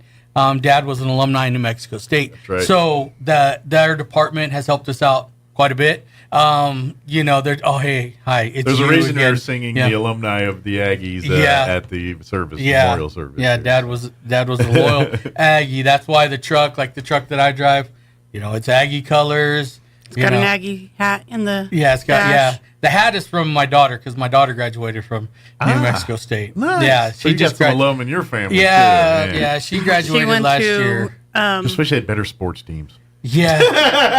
She went to NM State because of Dad. Yeah, we went to one game. We watched New Mexico State play Wyoming, and Wyoming kicked the crap out of them. That's a common thread. Yeah, but what was hilarious was we were in the alum section because Dad always had tickets. Sure. So, and there was like 3 or 4 fights, man. Those old guys were getting down. I was rolling. I was like, yeah, let's go, man. I mean, this one poor dude sitting in between like 15 guys. He's got a Wyoming shirt on. I'm like, does, Custer's Last Stand mean anything to you, man? I mean, you're about ready to get wiped out. It's not a day to be wearing that shirt right here, right now. Yeah, and he just, the fire was just needed a little bit of fuel. Absolutely. And yeah, Wyoming scored, and he stood up and screamed, and that was the fuel. So, like, no, we're already beating people. yeah, it's like, yeah, that was just it. I mean, they took it from the stands out into the parking lot. I was just like, wow, these guys are, New Mexico State serious. Yeah. God forbid they get a real good football team. Oh, there, man. They're mowing people down in the parking lots after that. Well, they did get that one run here last year or whatever, and then the coach up and left on them. So, someday. Yeah, someday. That's it. Just when they get good enough, then some bigger college grabs them. Yeah, they always find a good coach, and then it's like, we need him. Then he goes to UCLA or something. Yeah, exactly. Yeah. But anyway, bringing it back to the plants and stuff here. Yes, even though we do not have Jim Gill hanging out in the building anymore to hit us with his wisdom. Like you said, you've got enough people there that have been filling in, and through the amalgamation of people, you're kind of, between all of you, you've got Jim pretty much covered here. Pretty close. Yeah, still. We don't have his quick wit, and stuff like that. And a lot of people have asked, well, I still hear the commercials on the radio. It's like, yeah, we can't replicate that. There's no way. I mean, that was, and people are like, staple. And everybody was like, well, he's so funny on the radio. He's like that. He was like that all the time. And his memory lives on. Every time we hear it, we all think fondly of Jim Gill. Yeah. That's okay, maybe he didn't buy any geraniums that day, but you know what? It was great to hear Jim. Oh, yeah. There for like 2 months, everything was yes, dear. Yeah. You'd say something to the customer would be all like, yes, dear. It's like, And then the pecan ones, those were always, I had a lady call me up on the phone one day. I didn't even hear the dang commercial. All right, and she probably called, for the nut grabber. Yeah, it was one of the pecan ones to fulfill your grow big large nut or something. I forgot what it was. She called me and she ripped me up one side and down the other. I thought you were good Christian people. I'm like, lady, it wasn't me. I didn't even heard the commercial. Yeah, what are you talking about? It's like, I don't even know what you're talking about. Yeah. And Dad just laughed. He thought that was hilarious. I was all like, I'm going to direct her towards you next time she calls, type of deal. It's like, man. She could probably use a nut with Yeah, you never know. It's like, kind of what Dad had said, too. Spent all day picking up nuts. You want a nut? Yeah. I'm just saying.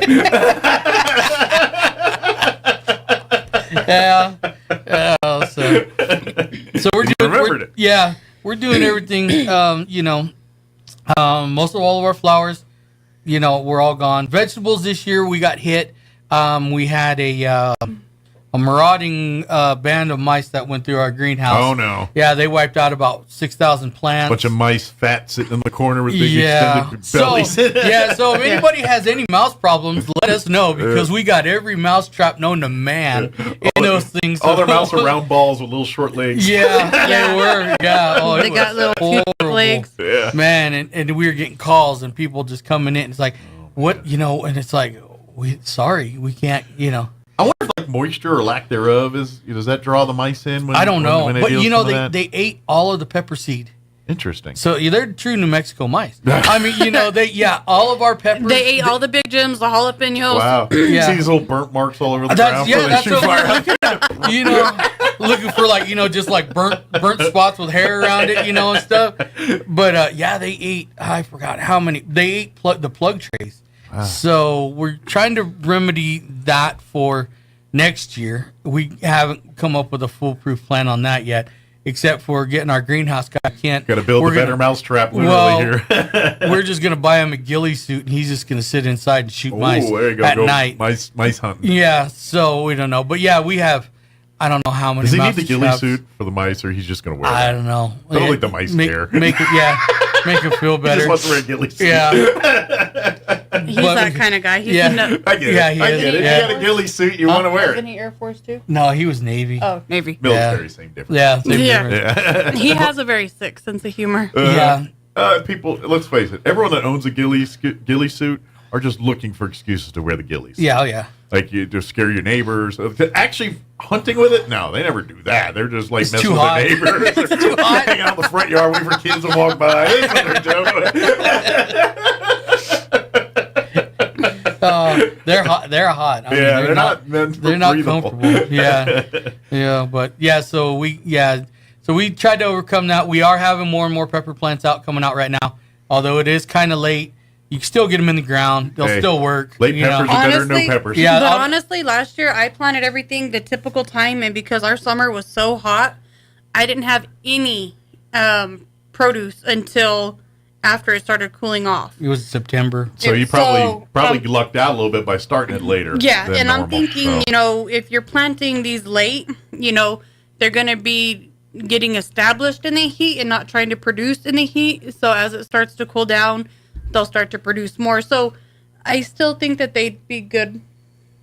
Oh, yeah, they're still growing. So is our climate a little bit more forgiving for stuff like that? Like growing seasons and stuff? Like whatever the standard is, usually ours is a little different just because of the way our heat is? Well, no, I mean, nature evolves regardless. These seeds have been grown in this area for, I think Forever. Big Jim's came out in like the early 80s. Okay. We've had them ever since. So at least the 80s, if I'm not mistaken.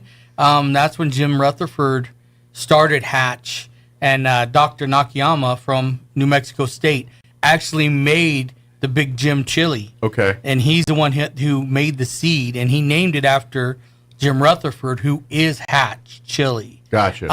And that started, I think it was 70s or 80s is when that happened. So those seeds have been in these grounds for all of those years. Interesting. So yeah, they can adapt rather quickly. I'm just whiz curious. Like when they talk like the big, is there like a mother plant that sits in somewhere in Hatch or whatever that all these begat off of? Or how does that work? It was actually made by New Mexico State. Okay. And they did trial testing of I don't know how many chilies, that they do trial testing on and stuff like that. And there's trial plots all over New Mexico, Arizona. Every state has trial plots because they're looking for the best seed that's going to grow in that area. And we would look at all the reports and stuff like that and see, this was years ago before I was even around, that what seeds are going to be the best for our area. Sure. And then that's the seeds that they kind of started bringing in and implementing, and then seeing how they grew, what they did, how they did, and stuff like that. I mean, can they look at it and be like, okay, well, see, this clay or this dirt has more clay in it, therefore we need to adjust this way? Yeah, and that's exactly what they do. Okay. So, but once they, basically, this is the final product right here, and they start planting the seeds, so they'll leave, one plant, so that way it can go to seed. The pepper dries on the plant, and then they pluck it, and then they let it continue drying, and then you take the seeds out, and that's how you have your seeds to replant for the following season. That's to repopulate for next So year. it's a fresh seed that's grown a plant that's produced, so they know in that area. in that area. Okay. See, that's a lot of people don't realize, the alfalfa, that was coming up around here. Everything used to be common, and then they started farmers started bringing in other kinds of alfalfa seed. And some of the alfalfa seed down south, first time they planted it, half of that field came in. And so everybody kind of ditched it except for a couple of the farmers. And they said, you know what, let's take those seeds and we're going to replant them. Well, they took the seeds, they replanted them. Well, more of the field came in. So they took the seeds, replanted them, and then the whole field came in. And they're like, okay, so that plant adapted to that area, the strongest. And then that's the premises of why they do what they do all over the place. Yeah, this is not like new technology. It's not like somebody's, no, this has been around for hundreds of years. Right. You're going to take something and plant it, even in your yard, you take certain flowers, plant them. Those ones came up, these ones didn't. Well, you kind of know. Then, you try it again second time, that still didn't, but these ones came up. Those are going to work, I think, like you said, it's the things have been done for 100 years. I think where it's new is the science comes in, and now they can almost get it to a point where we can predict based on the ingredients, how we're doing it, we can predict what it's going to do next. Yeah. And they're much more accurate on getting reliable. If you're like, hey, I want my chili to be this, they can grow it now and it will be that. Yes. Where before I imagine it was, it might be, or it might evolve over this right. way a And then bit. the old additive, once it starts producing fruit, you start for water, Scoville unit comes up on it. Now that's been talked about for years and years and years. That's the official and measurement years. for heat. Yeah, is Scoville. And higher the number, the hotter it is. Yeah, and we I couldn't get the seed this year, but there is a seed that is called Mrs. June, and Mrs. June is named after June Rutherford, the original. So it's like the marrying partner to the yes, big gym. yes. So that Mrs. June, it is a large pod, like a big gym, but it's as hot as a lumbre. And if anybody had the pleasure of talking with Mrs. June on the phone, know why they named it So it's a Mrs. spicier June. big gym, Oh basically. boy, was she spicy! She called down one day asking for Dad, and I was all like, he's not in at the moment. Can I take a message for you, or is there something that I can help you with? She was all like, you're too effing young, kid. And I was like, you're joking. I was like, yes, ma'am. And Dad came in, and he said, oh no, she calls black, black, white, white, green, green. She don't care where she's at, know. And so there's a reason why they named it. Yeah, that's a spicy chili. But that's old farm. It was. Way you do it. And know? she ain't got time for niceties and all that. No. So the Young Gun chili that you see right now that says Young Gun Hatch, okay, that is the Rutherford's grandchildren. Okay. That have splintered off basically. Okay. They started off I can't remember if they started off in Arizona and then went to Mexico, or they started in Mexico and then they went to Arizona. Okay. I don't know which, but that is still Hatch chili. It's just grown in a different area now. Gotcha. And so that's, yeah. So the grandkids, is it kind of an amalgamation of the big Jim and the Mrs. Yeah, June? it was kind of, I don't know the whole deal on Yeah. what happened, but they got seed and they just kind of did their own thing, and they Kids might are be kids. producing their own different kind of a seed. I mean, it's, Sure. we have all the New I feel like Mexicos. they probably have like a farm with a greenhouse with some weird stuff. Like, Oh, yeah. you know what I mean? Like, this chili can grow arms. Maybe. Yeah. I don't know. You know what I mean? But this chili will grow itself. It'll yeah. literally water itself. It'll. It's kind of Don't like go in that greenhouse. Yeah, it's kind of like that all over, though. I mean, I'm just barely tapping into like the alfalfa end of it. I mean, the product and research of alfalfa is pretty extensive. Sure. Especially in New Mexico, there's 5 different plots in the state that grows, and all these alfalfa guys will just bring seed. Here, try this, try this, try this. We want to see what it's doing. It's elevation, heat, clay, temperature, all of that kind of stuff. And so you start looking, and they grow it for 4 years. And then they look at the averages, and that's, you're kind of sitting there, wow, that's a 4-year process that they're basically watching this stuff grow. Does it grow well here? Does it not do well? And we get the reports, and then I get to go through all those reports and look at all of them and see where the seed that we have, sure, where does it sit on the report? If it sits, is there one that's a little higher or one that's the highest? Can I get a hold of that one? And will it adapt to this little bit of height? So then I'm on the phone with these guys, and okay, so this was grown at 2,800 feet. Will it grow at 3,500 feet or 3,800 feet? And they're like, oh, we tried a little bit, and no, it won't. It's like, okay, go down to this. Yeah, that one will do what it's like, okay. So then I have a list, and then I break that list down to a list, and then that list down to a list, and then in the best seed that I possibly can. Then use your final list of these are the ones that work well here. Yeah, and I just think I just did that for alfalfa. Jim Gill and Walter Gill, and before them, they did that for every seed that you see in our store. And I'm complaining I'm doing it just for alfalfa, so it's like, yeah, I'll just keep my mouth shut. There's hundreds of seeds and hundreds, it's yeah. like, oh my gosh, And that's getting back to what I talked about with Roswell Seed and what we were talking about, the expertise. And we every time when you guys come in, we say, not only do you know what to put, but what part of town. It's like the north end, they want you to grow your grass this way because that's what the soil's like. If it's at the south end, it's probably this way. And that's where Roswell Seed, that 100+ years of knowledge that's been passed over the years from generation to generation, is what you're getting here. And just because we don't have an amazing man in Jim Gill in the store anymore, that 100 years of expertise and knowledge that he brought, that training, it might take him a little longer to access it, but that knowledge is still in the building. And like you said, all that is spent on one plant, one seed. Take that times 100 in there, and that's what the difference is between buying seed at Roswell Seed versus going to some big box store and buying a little bag of whatever's on the spinny shelf there. Yeah, and we still hold the same standards, even though that Dad's gone. We still hold the same standards. Yeah. Germination tests are still going to be done the same way. His standard will still be the same way. Generally, when I say standards, so the FDA or EPA or one of those PA places, I don't know, come up with a standard of germination. So the seed germinated at X amount. Well, okay, that's okay to sell to the public. Our germination is at least an 88. If it drops below an 88, we get rid of the seeds.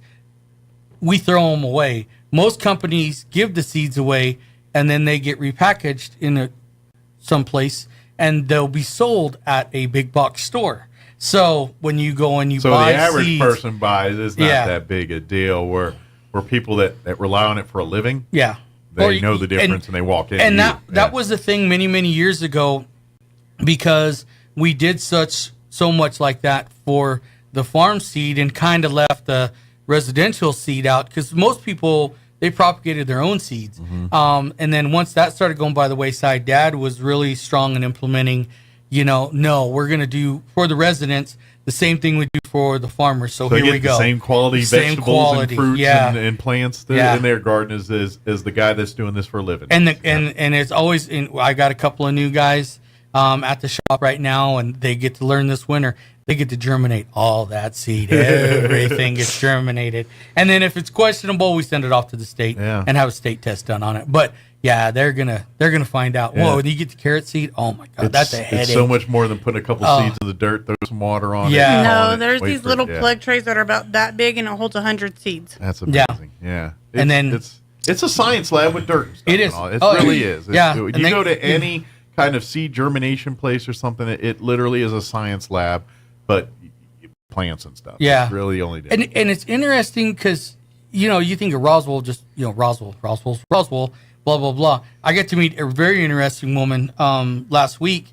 Her dad actually used to run the tractor store, which is now Roswell Tire and Appliance. It used to be a tractor shop way back in the day. She was from Utah, and she is a plant propagator. She actually takes photographs of plants as they first come up.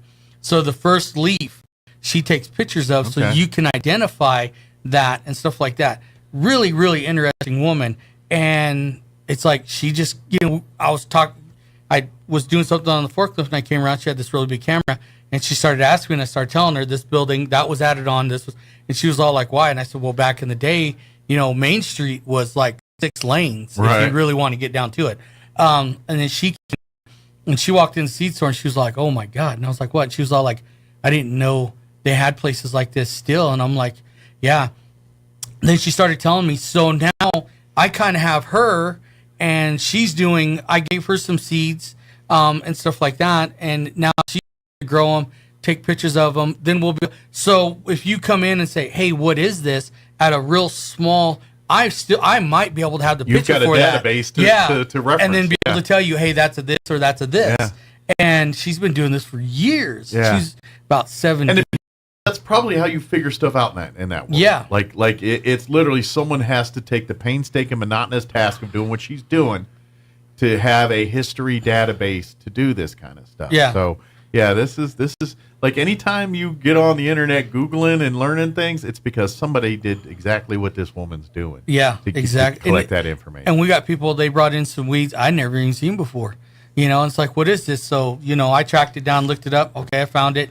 Like, yeah, but it's not even, it's more in this area. How did it get to our area? Wind? And I was talking to a guy, and he was all like, he goes, storm systems. And I was all like, okay. So we kind of were just backtracking and looking at it. Then I'm like, yeah, but the last storm system came in this way. He says, where did that storm system come in from?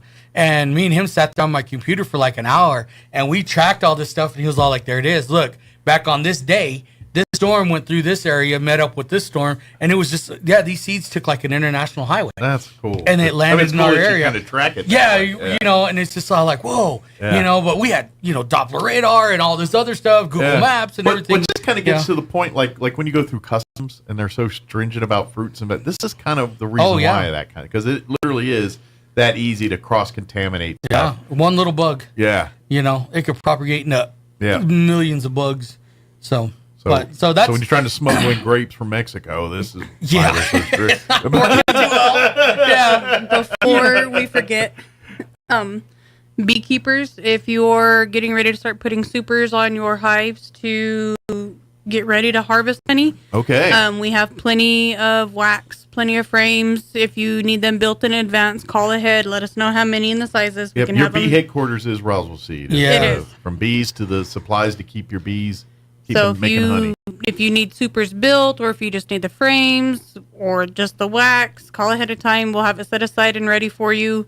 And make friends. People Oh, yeah. want to be your friend when they find out they get free honey from you. Oh, yeah. I'm sure you guys made lots of friends. Oh, boy. Yeah. And then and then some. We got because someone, I ain't going to mention who, got us involved in another beekeeper here. And here Wait. locally. He was brought on to us by Duffy. Yeah, okay. So you're going to blame it all on Jason Duffy. You can't blame it all on Jason Duffy. He introduced us. That's the problem there. Anyway, so you can pass a buck. You pass it. she passed it big time. But so if it works out, we're gonna have a lot of local honey. Awesome. Love that. Yeah. I've never heard said, you know what, there's just too much honey. Yeah. I've never heard that say that. So it's not all dependent on me. We're gonna be taking care more or less of the extracting of the honey for, because he doesn't have that process. But he is basically kind of giving up the hives to be able to bring the honey into our store, and we'll be selling it because everybody's been asking. We tried something with Mother Nature. I think it's going to work. It looked promising on a couple of our hives. We didn't get stung the other day. That's always a good sign. So I'm hoping to have honey within about a week. It's going to be a lot, but it's going to be just a little bit. All you allergy sufferers and Yeah. people like that, one of the best things is eating locally grown honey in the area in which you live. Yep. It does help build antibodies and immunities to, if you, next thing you know, you're not sniffling and sneezing, or eyes aren't itching as much. And you might notice that because that local honey is actually giving you a little bit of some of the protections. That's funny because, you say that. You think we got honey in our house? No. Hold on. Correction. We do have honey in our house, but it's not the spoonful of honey you eat a day because it's that spicy chipotle honey. That might light a little fire on you. Yeah. It's great mixing it into things. Heat with your sweet, it's good for that. Yeah, but if you're not paying any attention, like me, and they're great for dipping chicken nuggets. Weirdly, well, I dipped a spoon in it and took a lick full of it and was all like, "Oh God," And I didn't really look at the jar all that close. I just grabbed some and because I wanted some enzyme. And I was like, "Oh." You got it out of the wrong jar. It's the only jar out there. Maybe you should get a little big, mark it a little better. I told her, put like a skull and crossbones on it or something. Says Atlas in my Atlas mason jar, that is do not touch my honey. All right. If you would read the Atlas on it was turned. It's on 4 sides. It doesn't matter. It's only it's a round jar. It doesn't have sides. Atlas is a square jar. Is it? Yes. Oh, never mind then. There it is. Boom.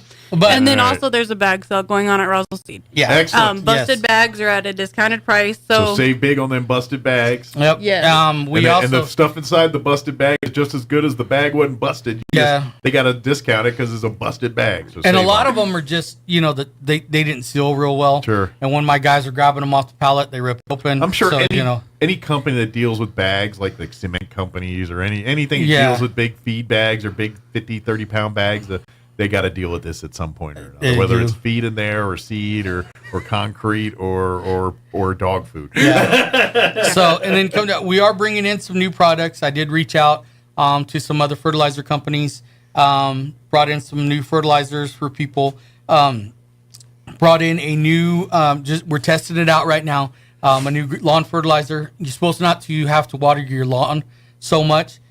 We did that being that, the city, evidently bounced the water bill extensively. Prices are getting a little pricier, Yeah. So I brought this in hoping to relieve that. So we're trying it. We're trying it right now. Well, cross fingers, see if it works well. It works. And They're doing the testing. Yeah, I've sent some bags out to various people with lawns in various stages to see how well it's going to work. They're going to get back with me. I brought in some other stuff. So far, it has tested extremely well. Good. So fingers crossed. Fingers crossed. The stuff that Calvin took?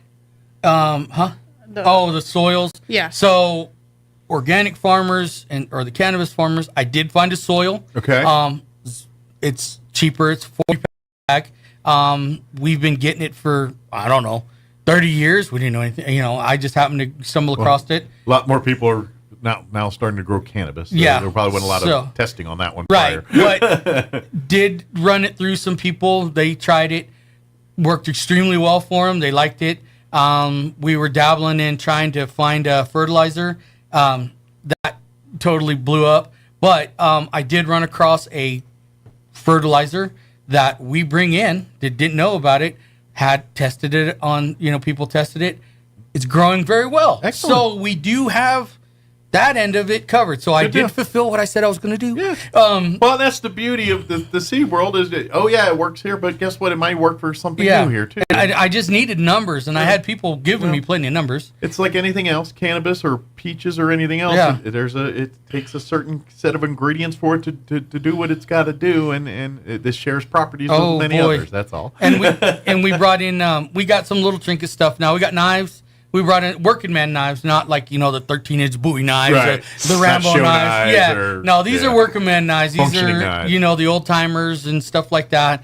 Pocket knives. We brought in flashlights, extremely powerful flashlights. Nice. That have rechargeable batteries. They're all rechargeable. Ones that, I've seen those ones that they literally look like boom, and they're blinding everybody. But these are small. I mean, these aren't like so where you had a shoulder strap or something. No. Okay. So these are like a spotlight in your hand. Nice. Yeah, they're real small. Something Ask to fit me your how car. I know when your car breaks how down. blinding they are. What? I just had to try it. Yeah, but they clip to your hat, and then I do have some actual headlamps. They're extremely powerful. Extremely powerful. So you do really have to be careful when you're wearing them that you don't. Hey, what are you doing? Right. Yeah. Because that person's going to see spots for like 10 minutes. Flash blind. So we are bringing in. We have brought in some new stuff for people to kind of expand and try and things of that nature. Come by Roswell, Come check it out. There's still some elephant ear bulbs. Okay. Oh God, that no. need a home. So people, please come and buy them before they end up in our home and he kills me. Otherwise, John's gonna watch Crystal grow them. John's got to dig the dang hole. No, they're going in planters. Excellent. So we have one in our kitchen that's literally 6 feet tall now. Wow. Yeah. Nice. Oh yeah, it's great. It's so great. Beautiful. With the neighbors. It's adorable. Yeah. So we have tried some new things, but we are still the same Roswell Seeds. So. Absolutely. Come on by. Come. What's the store hours? Store hours 8 to 5 Monday through Saturday. That's right. Come on by, and if you can't, and if you have questions, don't hesitate to call or come by, and if they can't give you the answer direct, they'll find it out for you. Yes, sir. We sure will. Thank you, guys. Hey, thank you. Appreciate it. Thanks, Roswell. Anytime. 9:57. Few political ads before they kick me off the radio. Don't go away. Last day of this, folks. Tomorrow's the last day. Go vote tomorrow, and then you have to listen to this nonsense for at least a month or two. Yeah. So enjoy it.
As a fire chief, I have seen the devastation of open borders.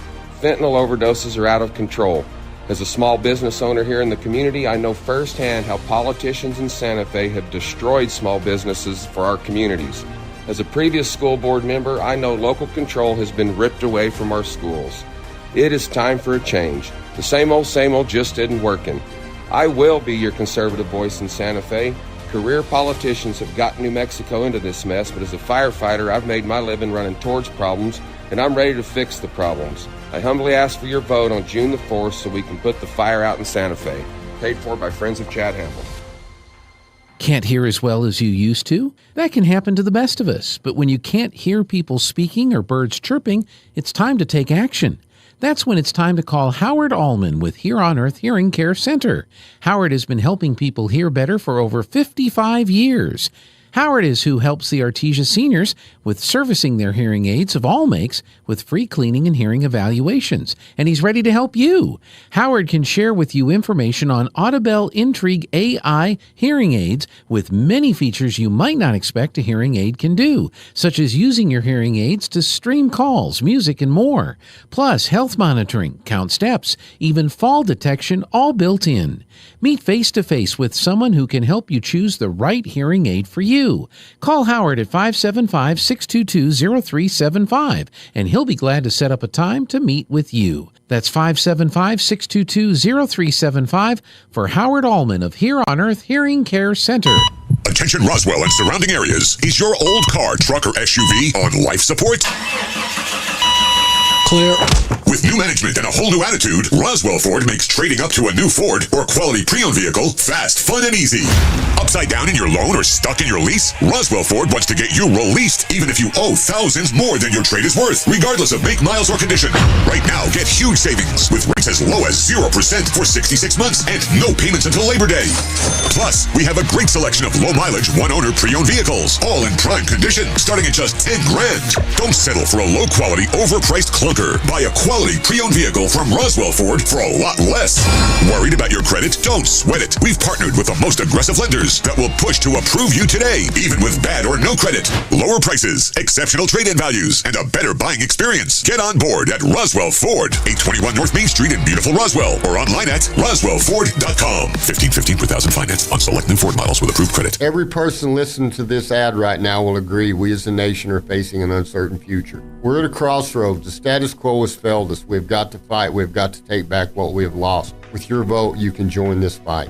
We can no longer squander our vote and our voice as if we're voting in a high school popularity contest. Nor can we continue electing self-serving politicians that claim to fight for you while making backroom deals that have facilitated the erosion of your liberties while destroying our livelihoods. My association with various different grassroots organizations, patriot groups, and activists has led to statewide citizen participation efforts to initiate grand jury investigations and the referendum of historically egregious laws. Similar efforts are being planned. These efforts will continue far into the future. We have within our reach the tools and weapons we need to end this tyranny and stop the assault on our faith, our liberties, and our way of life. We have the God-given authority to take back what we have lost. If you vote for Larry Marker, you're not voting for me, you're voting for we. Paid for by the committee to elect Larry Marker.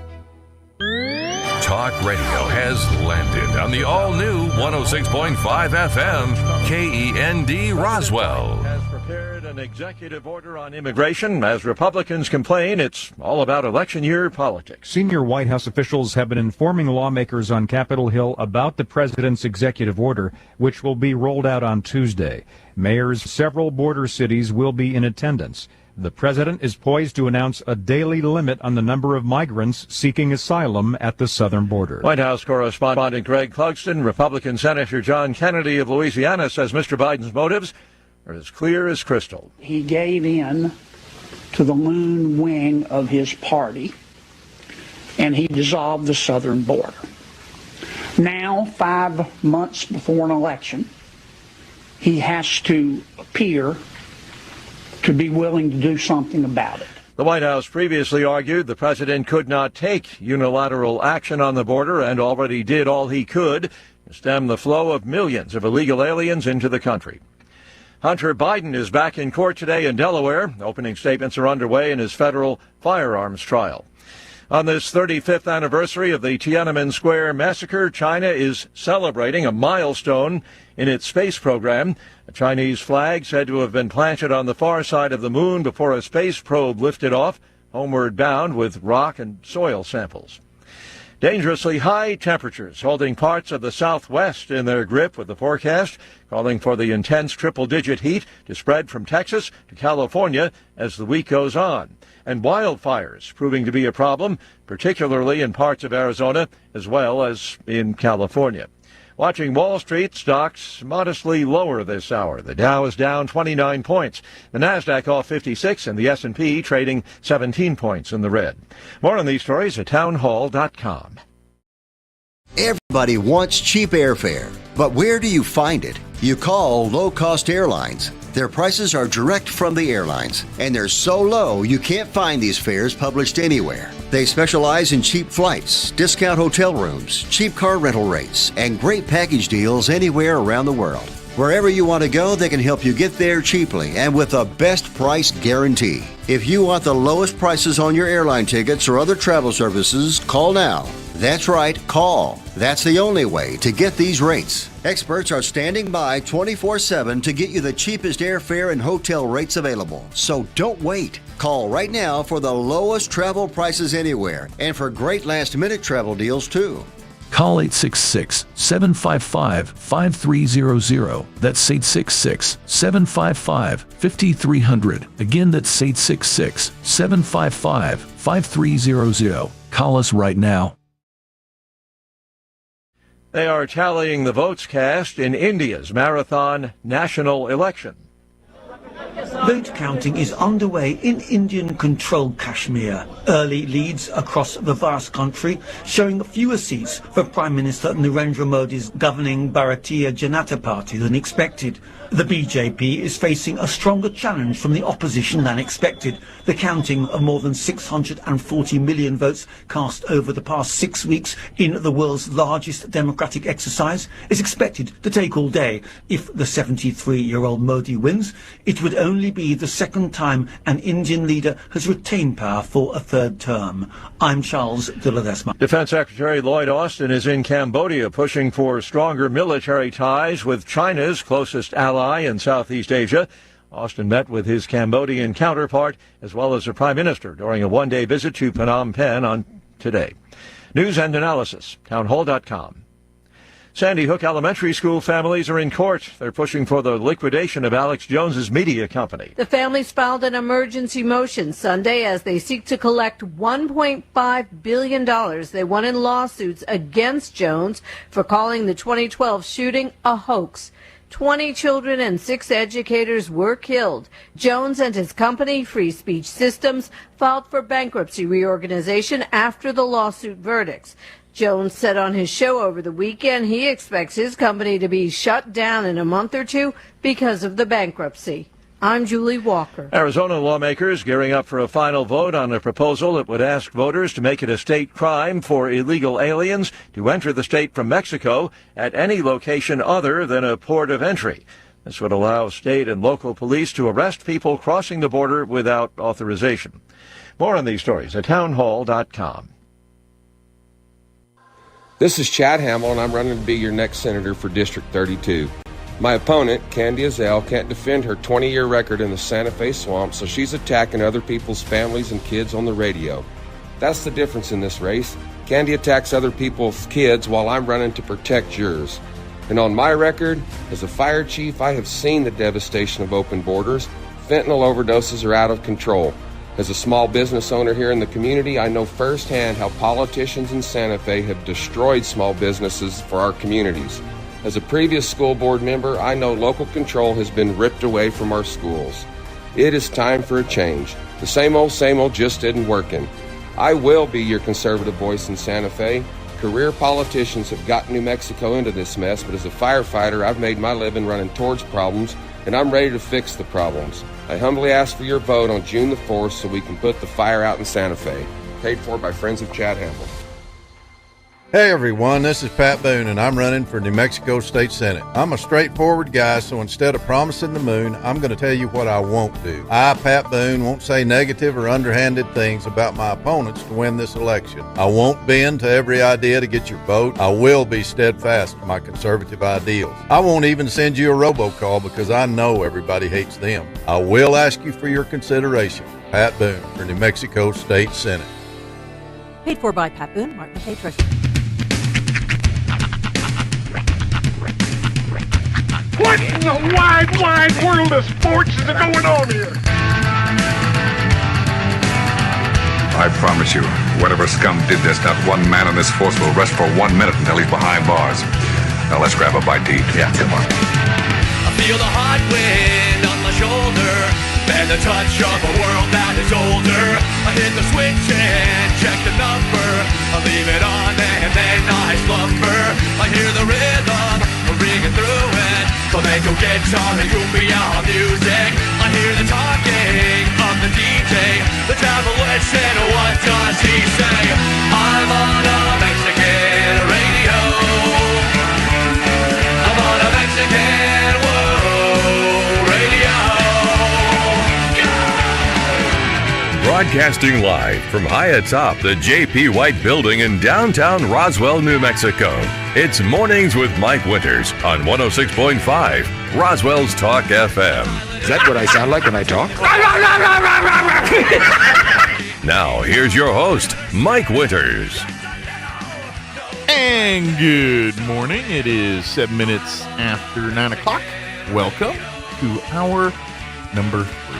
Tracing Viernos. Mornings with Mike Winters right here on 106.5 Roswell's Talk FM. Happy Election Day. Yes, sir. 'Tis the day. Make your voice heard and make it loud and clear. That's right. If you have not early voted already, then today's the day you got to get out there. Go to one of the voting convenience centers around Chaves County. And it is primary election day. So if you are a Republican, you will be voting for your Republican candidates, and Democrat, you'll vote for the Democrat candidate. Everybody's always talking about how to bring more people to the polls for these elections, for the smaller elections, the preliminary ones. I know the answer. It's just when you go to order your roll of stickers that says "I voted," go about 2 rows down. You're going to find stickers that say "I farted." Yeah, I've seen those. If you give out "I farted" stickers at the polling place, they're going to tell their friends. They'll be like, yeah, you can go vote over here. Go to this one. They're giving out "I farted" stickers. Yeah, but would that encourage farting at the poll? You know what? It would get people talking. I don't want to go to a poll that smells like other people's flatulence. Well, it could be a declarative statement for both, either before or after. I mean, not afterwards, necessarily. yeah. Although I will say, I am tempted to let out a good old Bronx cheer when I pull a curtain behind me. There's something that facilitates the need to produce gas. It always happens to me in changing rooms too. It's very awkward. Well, maybe before you vote, like when you sit at the little booth there, and then you got your paper and your pencil there, to your pen to make your mark, and you're sitting at that cardboard stand. Pull a Leslie Nielsen from Naked Gun, where he's mic'd up and he goes to the bathroom, but particularly the scene where he goes and then lets one rip. Did you see the clip that came out? And I don't remember what it was for, but there was somebody who pulled Leslie Nielsen. Did he? And it was like some Senate meeting or something like that. Yeah. And all you hear is just, zzz, and then you hear this very light trickle. Oops. And eventually he's like, "Oh, is that me? Oh, I forgot to mute my mic. I'm sorry." Yeah. But it'll happen. Just got to make sure, watch that mic. It's hot. It was a hot one. But today is election day. Do you know what you should do? Because I know ours is different. You have to go sit at the table and fill out your form. Do it like the ladies who go play bingo. sit down at your table with all your daubers with like and your... 6 Funko Pops. You gotta just like randomly put them out there, put your daubers over here, and then just grab your pen and start working it. Got that troll thing or whatever. You gotta have the hair because you gotta stroke the hair. My mom was obsessed with trolls. Yeah. She loved them. She's like, and like I don't know if she like legitimately leaned in, but she would like rub her belt, like the belly jewel of her troll. Oh yeah, those bingo. Yeah, there's a whole, they're superstitious lot. Like baseball players. Knocking 3 times. I don't know what you're talking about. I've changed my underpants this season. Yeah. Well, it's sports. Like 3 times. But yeah, no, that's how you make the poll more interesting. You have to have like characters, show up. Have bingo lady show up and set up all her stuff. Have like paranoid guys show up and just grab his phone and be like, get down over it. I had a question that happened to me when I went to early vote Saturday. Okay. Because I went to the mall to go vote. Mm-hmm. And just as I got into the mall, as I was about to walk into the store of which they are voting in the mall. Mm-hmm. The voting store. Yes, the voting store. It's right next to the other store. Mm-hmm. But so I as I'm walking in, I get a text. Okay. And it's one of those political texts, vote for me on. Oh, really? And I'm like, is this illegal? Because technically you're not allowed to within poll. 100 yards, And I believe. I'm standing right here, entering into the polling location, and I just got a text. It does feel like there's something wrong with it, but I think there's like a gray area. Oh, I'm sure it is, because there's no way to know for sure. Right. But I just found it funny. And so I looked at my wife and said, hey, is this illegal? I just got a text right as I was walking into the polling place about a polling. Well, there's got to be a way. If you just like put like an internet damper over your like parcel in the mall, so that when you walk in, it kills your phone service. Geofence it. Yeah, geofence it off to where maybe they'll have to Roy do that. probably knows how to do that all might that be stuff. something we have to do in the future here. Right? I'm just saying, because I just saw that and it happened to me. I was like, That seems. I feel like that's a circumnavigation of the polling rules here. Timing does seem quite a bit off. I will say this. If nothing else, it is amazing to see them all scramble to spend that money. I mean, the new and exciting and innovative ways that they have found to reach us, to let us know to vote for them. It's really amazing. It does make you wonder. It's like, how much could we do with all the money that's being spent on telling each other that they're liars? It's like, why can't we use that money for something good? Mm-hmm. But, I get it. People donate it. This is what's happened. This is what it's for. It's just sad that this is what donated money gets turned into. I know. Tell other people they're liars, but that's what happens. 34. In a row? But do your research and go vote today. Yes, please do. Please make your voice heard. Democracy lives at the end of your And pen. don't listen to these radio ads. They're about as honest and truthful as, well, the internet. That being said, we want to encourage all candidates, both former and future, think of radio the next time you're looking at advertising. Oh, they're gonna. We reach a pretty healthy demographic. But my suggestion is, when these bottom feeders come rolling into your campaign, wanting to glom on and tell you about, go tell them to pound sand. The views expressed by Mike Winters do not reflect those of Pecos Valley Broadcasting Company. Nope, they're mine. Tell them to pound sand, because they're bottom feeders. Yeah, a little bit. It's not even the people; it's the people's people. Exactly. That's Yeah. what I'm talking about. It's not candidates I'm having the issue with. It's these bottom feeders that glom onto these people and do what they do. Oh, you're managing? You're a manager? Are you managing? Is that what you're doing? Managing? Okay. They're the reason why you're hearing all you're hearing and what's going on and all that. These are the people almost single-handedly responsible for this crap. I have zero respect for them. 9:15. Being honest. And some on of these that people, note, we cue the music. Yeah, just some people like think of like the career field that just really is low rent. Like, really? And like radio. And what they do is a discredit to those people. That's true. I mean, that's how bad I think that is true. It's like, man, why don't you sign up to be Hitler? I mean, I just feel like it's not much different. Ooh, where do I sign up? Anyway, the people like, tell you how I really feel. I have zero respect for some of those people. I've always had dreams of bunker suicide, so yeah, let's bring it on. They are the problem. Yeah, I agree. And they should be dealt with accordingly. We're going to replay our interview we had with Elaine Mayfield talking Galacticon and UFO Festival, really just kind of an overall of all the events going on that weekend. So we'll play that interview for you here in just a bit. But first, what? Butt stuff. Sorry. I'm still. I love it. The marketing department for the city of Roswell really knocked one out of the park on that one. I know we can't talk about it on the radio, but I really think we should post it over on the Facebook page. If nothing else, I think we should post it on the Facebook page. And those intrepid enough to look for it, they'll be in. All I got to say is, if you're a marketing person and you're using materials for your marketing, look at it, proofread it, examine it before you send it off to the printers. Just saying. Just pro tip. Give it a once over. That's all we're saying. That's all we're saying.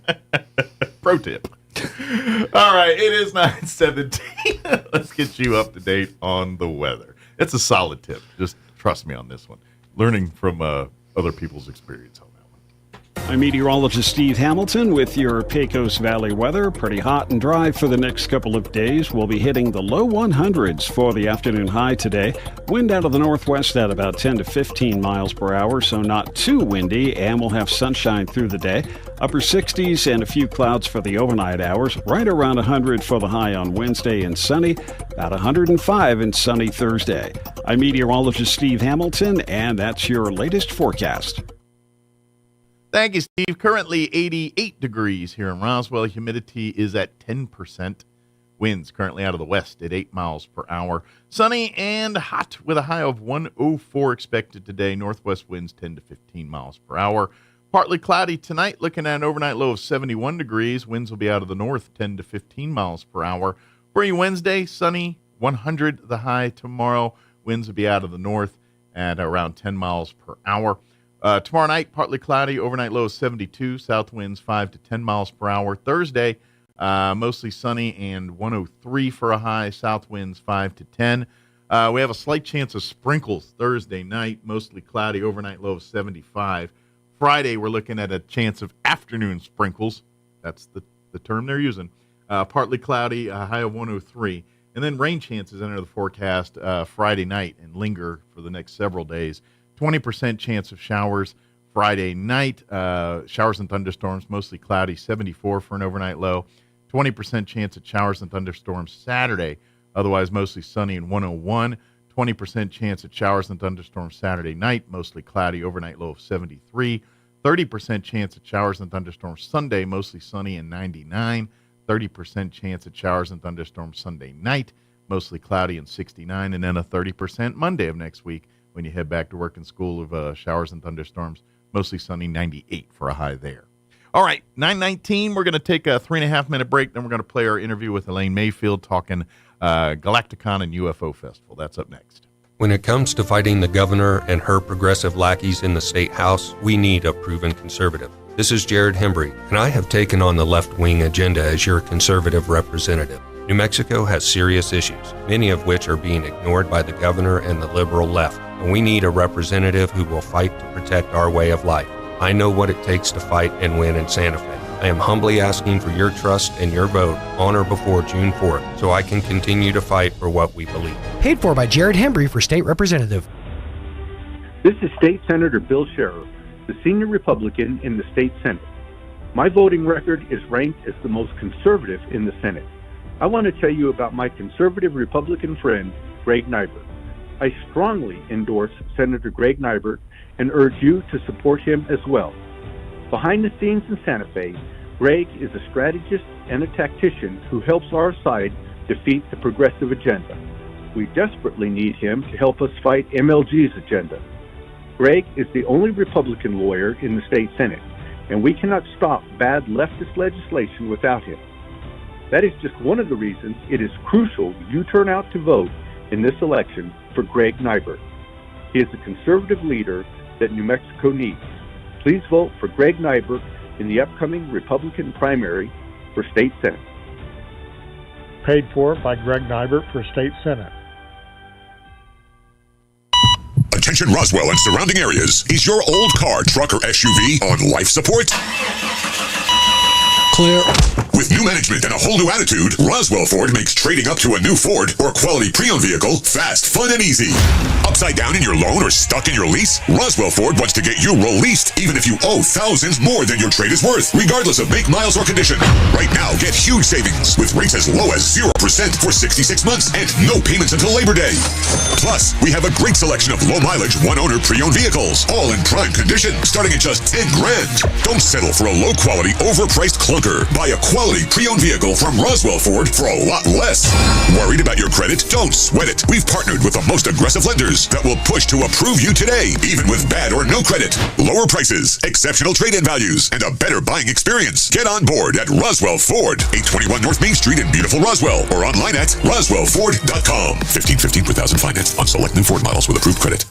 This is Chad Hamill, and I'm running to be your next senator for District 32. My opponent, Candy Azell, can't defend her 20-year record in the Santa Fe swamp, so she's attacking other people's families and kids on the radio. That's the difference in this race. Candy attacks other people's kids while I'm running to protect yours. And on my record, as a fire chief, I have seen the devastation of open borders. Fentanyl overdoses are out of control. As a small business owner here in the community, I know firsthand how politicians in Santa Fe have destroyed small businesses for our communities. As a previous school board member, I know local control has been ripped away from our schools. It is time for a change. The same old just isn't working. I will be your conservative voice in Santa Fe. Career politicians have gotten New Mexico into this mess, but as a firefighter, I've made my living running towards problems, and I'm ready to fix the problems. I humbly ask for your vote on June the 4th so we can put the fire out in Santa Fe. Paid for by friends of Chad Hamill. Here's a Mornings with Mike Winters fun fact. The first toilet being flushed in a motion picture was in the movie Psycho. Mike thought it was Gone with the Wind. Here's Mike Winters. And good morning. It is 26 minutes after 8 o'clock, and joining us in studio this morning, Elaine Mayfield back with us talking Galacticon. Which talking UFO Festival today. UFO Festival. Big hat. Yeah, the whole Big umbrella hat. that is the UFO Festival weekend. Yeah. She will Right. be hanging out at Galacticon that weekend. Well, right. And we kind of be... talked about that last week, and we probably will for the next 4 weeks. Yeah. But I do want to do kind of an overall view of what we're doing. Well, and that's what this year's, as we mentioned last time you were on, and every time we've been on, and we talk about the UFO Festival is multiple entities putting on different aspects of the UFO Festival, and there's one-stop shop, the website and everything that's kind of a overall umbrella of everything UFO Festival related. Right, and we did this for town. several years, about 3-4 years ago, maybe more. Yeah. That it kind of went, the city started doing more and more as they were pushing it. But I call it a coalition. It's a coalition of the entities. Most of us have been in it for 20 years. Everyone's, these are new to the UFO Festival. They just kind of taken over more roles into their niche of it. Right. Of thing, And we like to respect the different areas. There's basically 4 large entities, and that would be the UFO Museum. Sure, and that's the history, the research, the speakers, the people, the abductees, and people have UFO encounters. I'm going to say kind of the serious side. Yeah, the maybe. library, the history, the actual education side of aliens and their all that. contribution, not only going through the museum, but is the Speakers Bureau, which they have meeting every year. people like the Fire in the Sky guy, people that Walton, Travis Walton, people that actually, that's all UFO museum. And those side people, of things. you've seen them on TV. Sure. You listen to their talks. I've and interviewed a couple times, and Travis, I swear, I mean, just interviewing him, you can tell he's a man that's seen something. You know what I mean? Like talking to him, and he's funny. He's quite funny. I mean, he was cracking jokes at one time, and I'm like, because of his personality, I'm like, I didn't know to laugh or to be, but it was funny. You know, he's pretty witty dude, but there's just something. Like he's experienced trauma in some way, shape, or form, and absolutely, and I do definitely respect that side and know many of those people and worked with many of those people over the year. Peter Robbins is a good friend. The science behind some of that is not explainable. Like if you go to where Travis in Arizona, where the abductions happened and all that, like the trees in that area, like scientifically aren't the same size. there's impact from that stuff there, and they have no earthly explanation on how that happened. And I think people accept or deny to their comfort level, and that's fine. Absolutely. So, yeah. Sure. But that's kind of the serious side of it. Yeah, that's all the museum, and that's where they do. And then there's the second entity would be Main Street Roswell, which for years ran that, and then went to the city running it more, and that's gone on. I've been involved with this 20 years, probably more than anybody's still working on it. I think it changes hands every few years. It does. Every few years, you cycle it and try this and stuff. Which is great. I mean, we want to grow. We want to keep it moving and changing. Absolutely. They evolve. You can't be stagnant. People with new ideas. Yeah. And you gotta outdo yourself from the year before, or you're not doing it right. So Main Street, although Main Street has taken the lead on several aspects, somebody has to. They're kind of the glue that holds that keeps the entities together. Right. Somebody has to order trash cans and they're kind of restrooms kind of the ones serving as the Sherpa between everybody. Right. Here. Yeah. And so they do downtown, and there's some good changes this year to that, and I'll get in that in a minute. And then we have at the convention, we have the Roswell Galacticon. We do kind of a merchandise hall, which in the lingo is merch. We do the merch and the collectibles, right? Collectibles and the cosplay, the sci-fi stuff, the fun side, or the like over at the museum. That's serious. That's people with life experiences, things like that. They're a little apprehensive of people in the foil hats and the the googly eyes and all that stuff. Galacticon, get your googly eye on. Main Street, come googly eye. Yeah, absolutely. They actually have a table where they can make foil hats for you. Exactly. Yeah, so that's the whole fun, cultural aspect, family, the cartoon side, and pushing Roswell. Absolutely, and that's what they're for. Supporting Main Street businesses. is to support the business. Yeah. So that's where a lot of the business. This is the Black side. Friday for our Main Street businesses. Oh, absolutely. All those these downtown businesses, your coffee shops, your boutiques and specialty shops.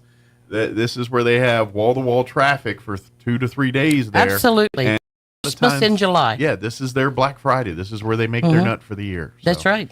And there's a whole cultural aspect too, which we'll get into with the bands and the music and this type of thing. And everything else. Yeah. So up at the convention center now, you have, like I said, the merch hall and some of the other aspects that we bring in. But that also gets into the history of others, because other people serious about that, like in the con side, because kind of like when we had Towel Day here just a week or two ago. Yeah, you get people that it's all fun, but they are serious about their franchise or their. I agree. There's passions that they pursue. So there's the debate, you know, who's the cooler captain or whatever it is, and that's really more into what we call ourselves as a sci-fi because we're not Comic-Con. We don't sell a lot of comic books. Sure.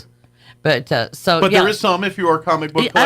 So there is that side of it, but it is not exclusive. But like yes, this a is con could be something. The genres and the little niches that these people fall into. I like steampunk. I love steampunk. Yeah. It's because an old lady can do steampunk and not look silly. And that's what the beauty of it. It's a chance for you to be your inner kid for a minute. Yes. It's even when you get in your 20s, 30s, 40s, 50s, 60s, and beyond, it's like it's frowned upon to do things that you love, but you know what? You still love those kind of things. That's right. And we also push the art side. Yeah. We have an artist, authors. We have all of our local. You wouldn't believe how many wonderful local authors there are in sci-fi. Absolutely. Yeah. They just write great stuff, and I'm sure. Some gravitate here just because it is Roswell, and so maybe they come here to There's a bucket list. Start their writing careers and things. Absolutely. And so, but we do. You're right. We have some excellent people that call Southeast New Mexico home that have written books that you can get on Amazon and things like that right now. They'll all be in one spot here. We've got E.J. Wilson on the Star Trek side of it, but he also does fiction, which is wonderful. John LeMay with the historical side of it, but he's also doing fiction now. Well, he does. Like, he's got his whole series, because he's like what he does about Billy the Kid, he also does about Godzilla. Yeah. like if you want to know the lore, the movie lore, the history lore of the Godzillas, he's a fabulous research writer. Yeah. Like from what I'm understanding, outside of Japan, some of his stuff's like some of the most recognized, knowledgeable stuff of Godzilla lore.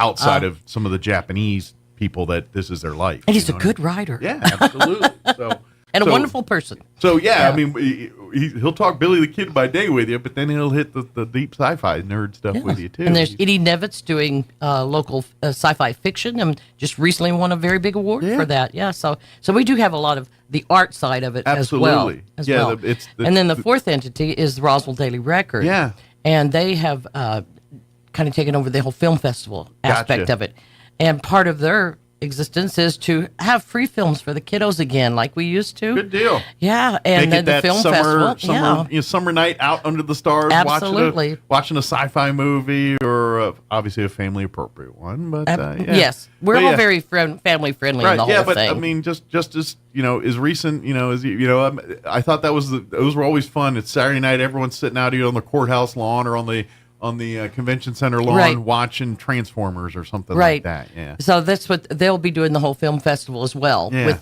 the judging of films that are submitted and this type of thing. So and that's under Sarah Lee and Toby. So if you're a film person, check that out. Oh, absolutely.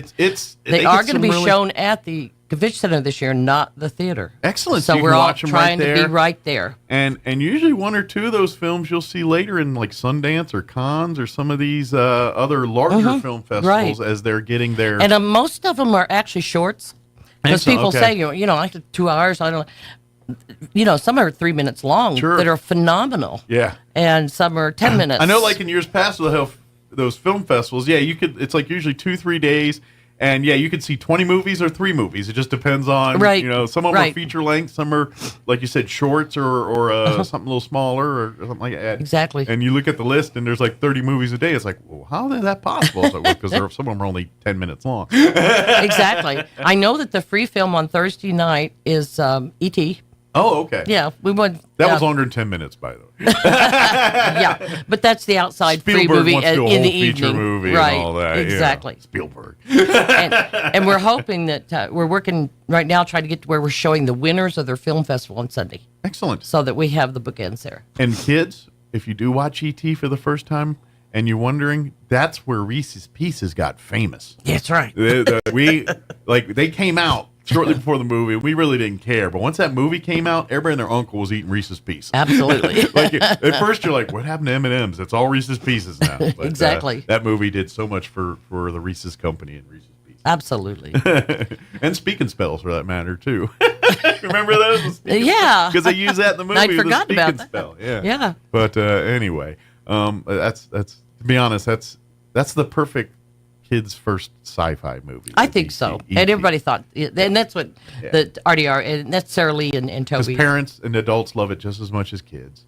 It's a warm just a classic. story. It's a classic, and it holds up. Like you can watch it 20 years later, and you're just as entertained because this. They did a great job with the CGI, or not CGI, but just the special effects. The special effects for that time were very good. Yeah. And during that time, a lot of it's done in real time. Like if you watch old Star Wars documentaries about the making of Star Wars, they didn't have all this CGI stuff. There's little models and there's little guys playing with models all over the place building that stuff. Yeah, I remember they said, the doors that open automatically. Mm-hmm. There's a guy on each side going, Jabba the Hutt's got like 3 guys in it moving them around. It's kind of...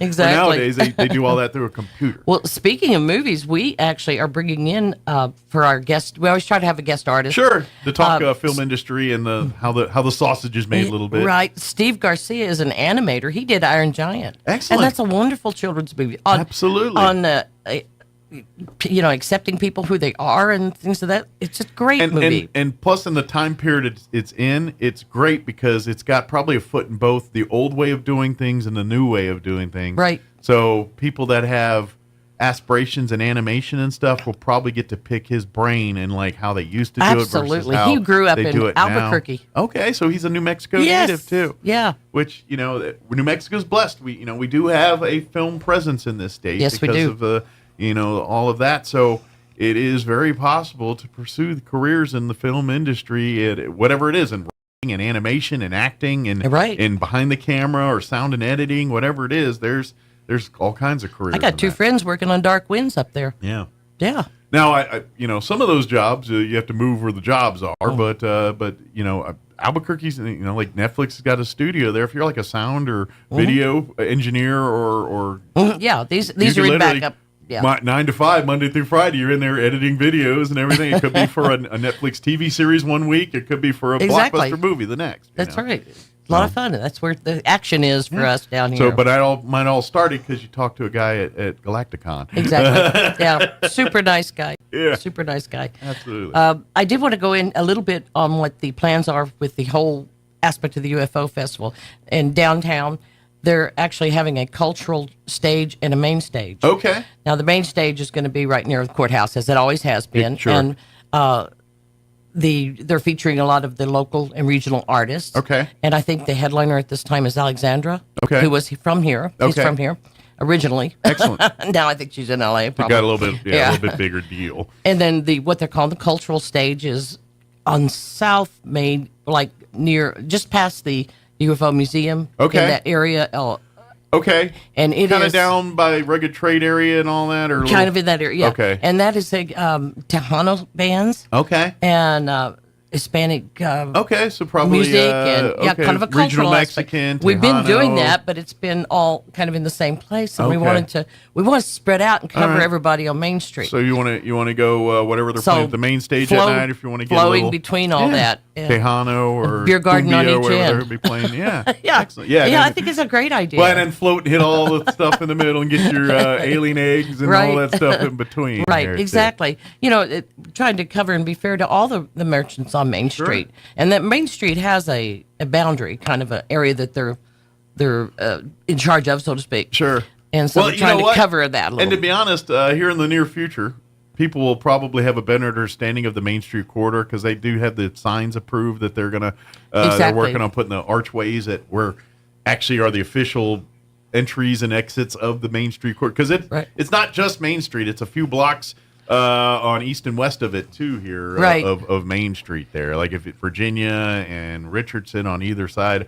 A lot of the businesses in those areas also fall in the Main Street corridor too. Exactly. Yeah. And there's also, we have funding for Great Blocks, which it will be kind of an event collection area, kind of a big area where people can have a Absolutely, yeah. a band or something. Main Street and the county it's are just, working on. Yeah, it's right behind the courthouse area. And then there. that's the future of that, which is kind of that's always been talked about. It's nice to see. Well, and I think part of it too is they want. Now, don't get me wrong; they're still going to have events on the Chaves County Courthouse lawn, but they're kind of like, we want to protect the grass a little bit. Let's see if we can move some of these events over off to the side so we can keep our grass nice on the courthouse lawn. Magnificent old sycamore trees. Now, don't get me wrong; they're still going to have stuff out there, but I think they're trying to maybe shift some of it so we can save some money on the landscape in there. Besides, the courthouse lawn is bounded by streets that are traveled, especially Maine, and you so have to walk this would and get us cross. a little block off. It's a block. Sometimes over. with families and things, it gets a little squirrely. In there. And Main Street and the county, and even the city is supporting that project, which will be forthcoming. Which should alter and amend and allow us to do even more at UFO festivals in the future. Too. Exactly. So, and other events, too. Yeah. Not just that. Who knows? Maybe farmers, the summer's farmers market that Main Street does every year, maybe some of that will shift over to there once it's established and everything, that park and all that. Yeah, who knows? Yeah, who knows what there goes. It'll evolve. But we're excited about as the community sees uses for it. And things, yeah, exactly. So that's going forward. So. Yeah, but this is kind of setting that with having the two stages. It's kind of we're setting the table to say we're getting you ready to say there's more stuff down here. Yeah. 4 blocks north. Let's would utilize the whole Main Street corridor, not just the parts. Yes, we and that normally 4 use. blocks north is the convention center. And the Main Street businesses that are in those areas, I'm sure will appreciate because now they're going to get more foot traffic and more people going in there buying pants and collectibles and the things that are sold in those businesses. Right, exactly. Or lunch or whatever. And that's what we want to do. Absolutely. We do want to promote the whole business aspect because it's important to the economy of Roswell. Like I said, Christmas in July. And that's something I say too. Support these businesses. Well, granted, obviously, our out of towners are going to be doing a lot of shopping at these folks, but you guys come there anyway, 24/7. Christmas, getting your Christmas shopping, or you shop for presents, or your personal shopping, and continue to support this and steer people too. Right. If you've got, we always do the ambassador thing when you're walking around getting your alien eggs or participating in the costume contests or doing the locals do in at UFO Festival. Tell people your favorite places to eat, your favorite places to shop. It's like, oh, you love this shirt. I got it right over there. That's Go right. walk over there and check it out. You know? Absolutely. Yeah. As the tourism committee, the council that we had worked with, we did a little program where you train people like servers and hotel people we call them ambassadors, which they reminded me of it. Yeah, to train them and not to say, there's nothing to do here. Yeah. No, I don't know. But yeah, you can do, we got 7 museums. Yeah. 7 museums. Yeah. It's like, wait, you're tired of alien stuff? Yeah. Go send them over to the Historical Society. Go send them to the Right. Art Museum. We have a free Go send zoo. them Anderson Museum. Go to the zoo. Yeah, exactly. So that was the whole program to train people to be better ambassadors. Go take them to Bottoms Lake, Bitter Lake. Yes. Show them, show them everything. That's what we want to do. We want them to come back and Get a come see hotel it. room here and go up the mountain So when to they come back for Ruidoso the air for an hour. races next year, they got some other things on their trip. Oh to boy, plan. that's going to be fun. I'm excited about that. I think it's going to help the economy a lot. Oh, it's amazing. This is a great thing. If we embrace it and run with this thing, the Reno Air Races could be Southeast New Mexico's international balloon fiesta.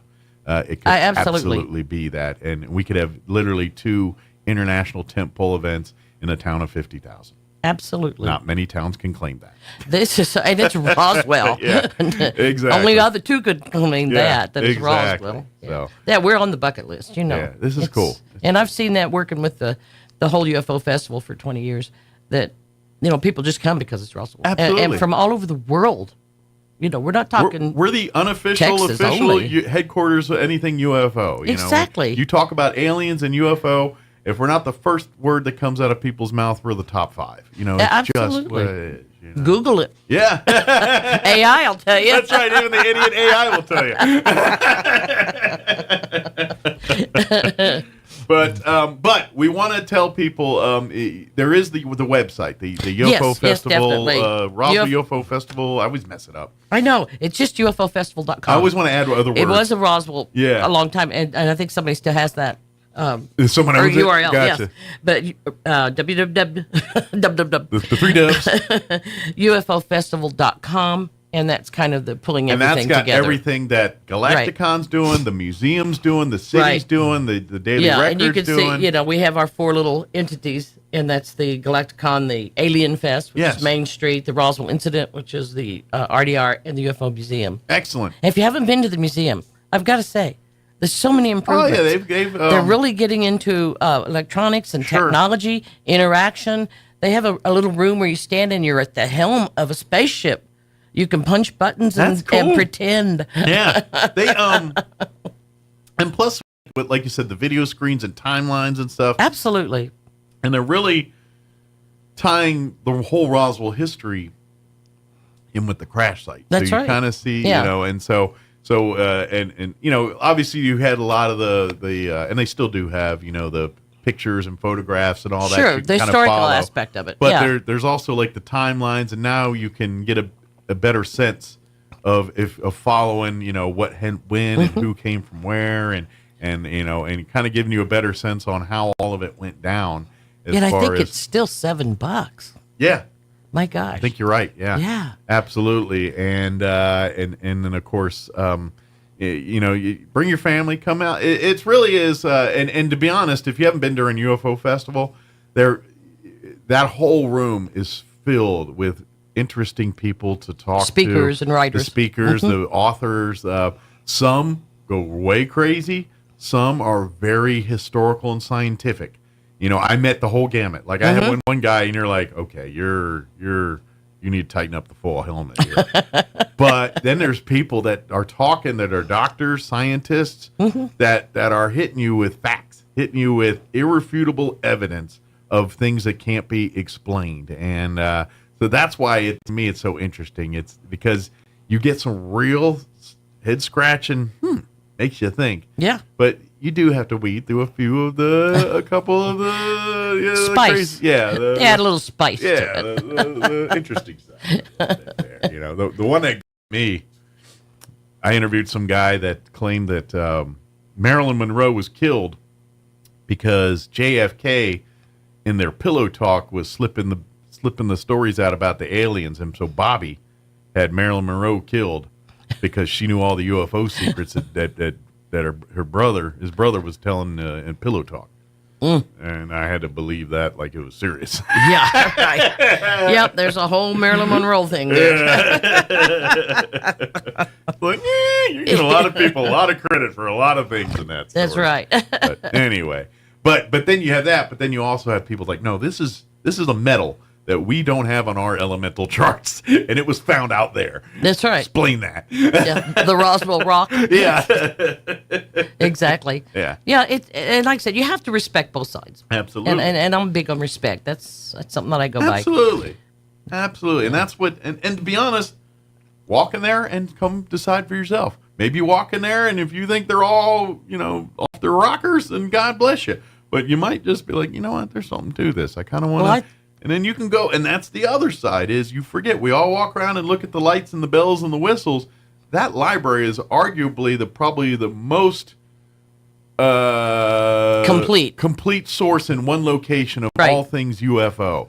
Is in that building right it's there. It's part of their name, research library. Yeah, and that's the part we forget sometimes. It's like we come and look for the pictures of green men and buy your bobbleheads and all that. But those books, pretty much any kind of periodical put on about UFO stuff, both by the private, by government and scientific entities, all of that is right there in that museum. That's for right. people to research and look up. Well, I may have said this before, but I started doing this in 2007 with the city, and I used to run the merch hall, or the vendor hall, as we call it, at the convention center for years. And on 3 different occasions, I had an 80-year-old man show up with his eldest son and say, I need to talk. What's his oldest son, like 65? Not at that time. It was 55. But they had been on either the debris field pickup crew. Oh, wow. Or the flight to Wright Air Force Base. Okay. So they were like boots on the ground in the building. And they were told they do not mention this at all. I mean, they were threatened with everything, and but they were in their 80s, and they wanted to cleanse before they died. Absolutely. I mean, this is the truth. It's like, what are you going to do to me now? I'm 80. Yeah, but it was just odd. There were 3 different ones over a span of 4 or 5 years. Yeah, and they said, I just need to talk to somebody. And so I called Peter Robbins. You know Peter, wonderful man. He's from New York, but he's very gentle and quiet and a huge influence on the whole UFO speakers, a ufologist, as we call him. Sure. And so I call Peter, and he come and they go talk. But they wanted to clear their conscience or get that word out. And think about it. If you experience something in your life and told you can't tell nobody, and after 30 years you're fine, I mean? Yeah. Like, how much, does family even know? Like, does their spouses know, Exactly. Yeah. Yeah. They were threatened with everything. Yeah. And I know that because I've experienced that my own a little bit in the military. When I worked stealth fighters, there was some loading and things we did, and I literally got that exact treatment. What you see here doesn't exist, blah, blah, blah, blah, top secret, the whole 9. If you love your family, I experienced all it. Signing, if you expose this, you're going to Fort Leavenworth where you're going to break big rocks and little rocks the rest of your life. Yeah. I got threatened with all that. Yeah. And it can be quite intimidating. And all this happened, right after World War II, which, there's a whole fear factor in all of that as well.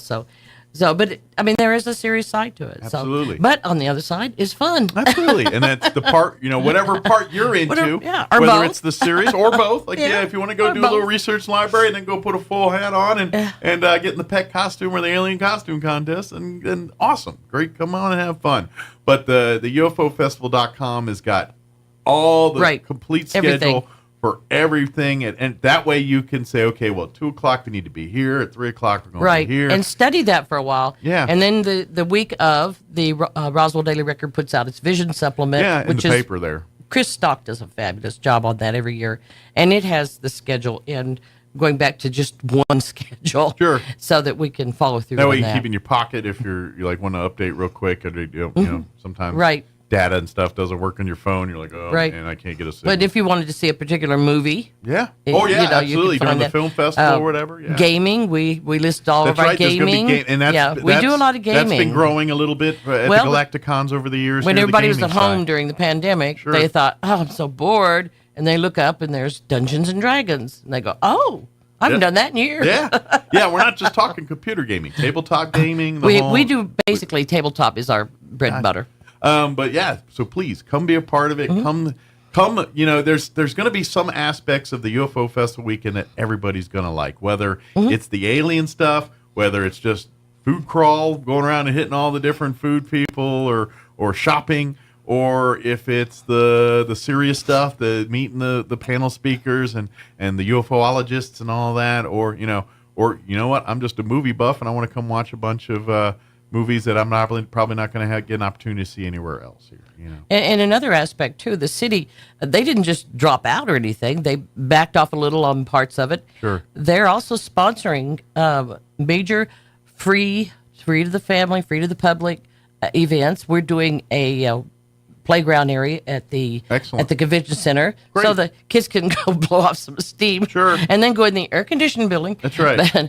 So there's different aspects, and I believe the free film is one of those. So the city is sponsoring and working with, and they also provided some monies for marketing. We actually are doing more marketing this year than we have ever done outside of being a city event. And that's wonderful. We're at USA Today, New Mexico Magazine. Yeah, we don't see it necessarily here in Roswell because it's not for us. That's right. Yeah, it's for outside of yes, Roswell, and we've reached out quite a bit.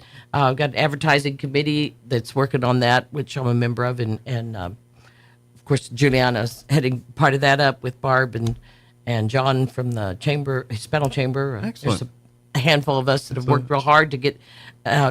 Daryl Burfeld, to get the radio out to the whole region. We're, clear into Dallas, and we kind of looked at the hot spots from last year. So and marketed those. Yeah. Excellent. And they were, they were the same as what I did 15 years ago. Excellent. Interesting. Yeah.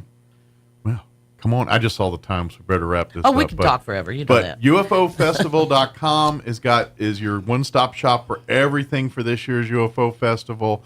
Whether it's Galacticon, whether it's the Daily Record stuff, whether it's the UFO Museum or something Main else Street. in between, or Main Street, whatever it is, you'll find it there, and just make plans to attend. Don't forget, this year it's after the July 4th, June 5th through the 7th. Actually, it's the perfect timing because people are off Friday.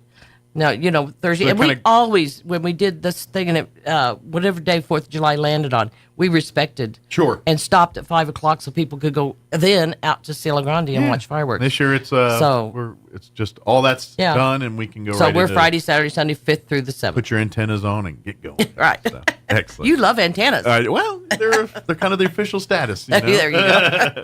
Thank you as always. We'll see you next week, Elaine. Yes. All right.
And it was a lower open this morning for Wall Street.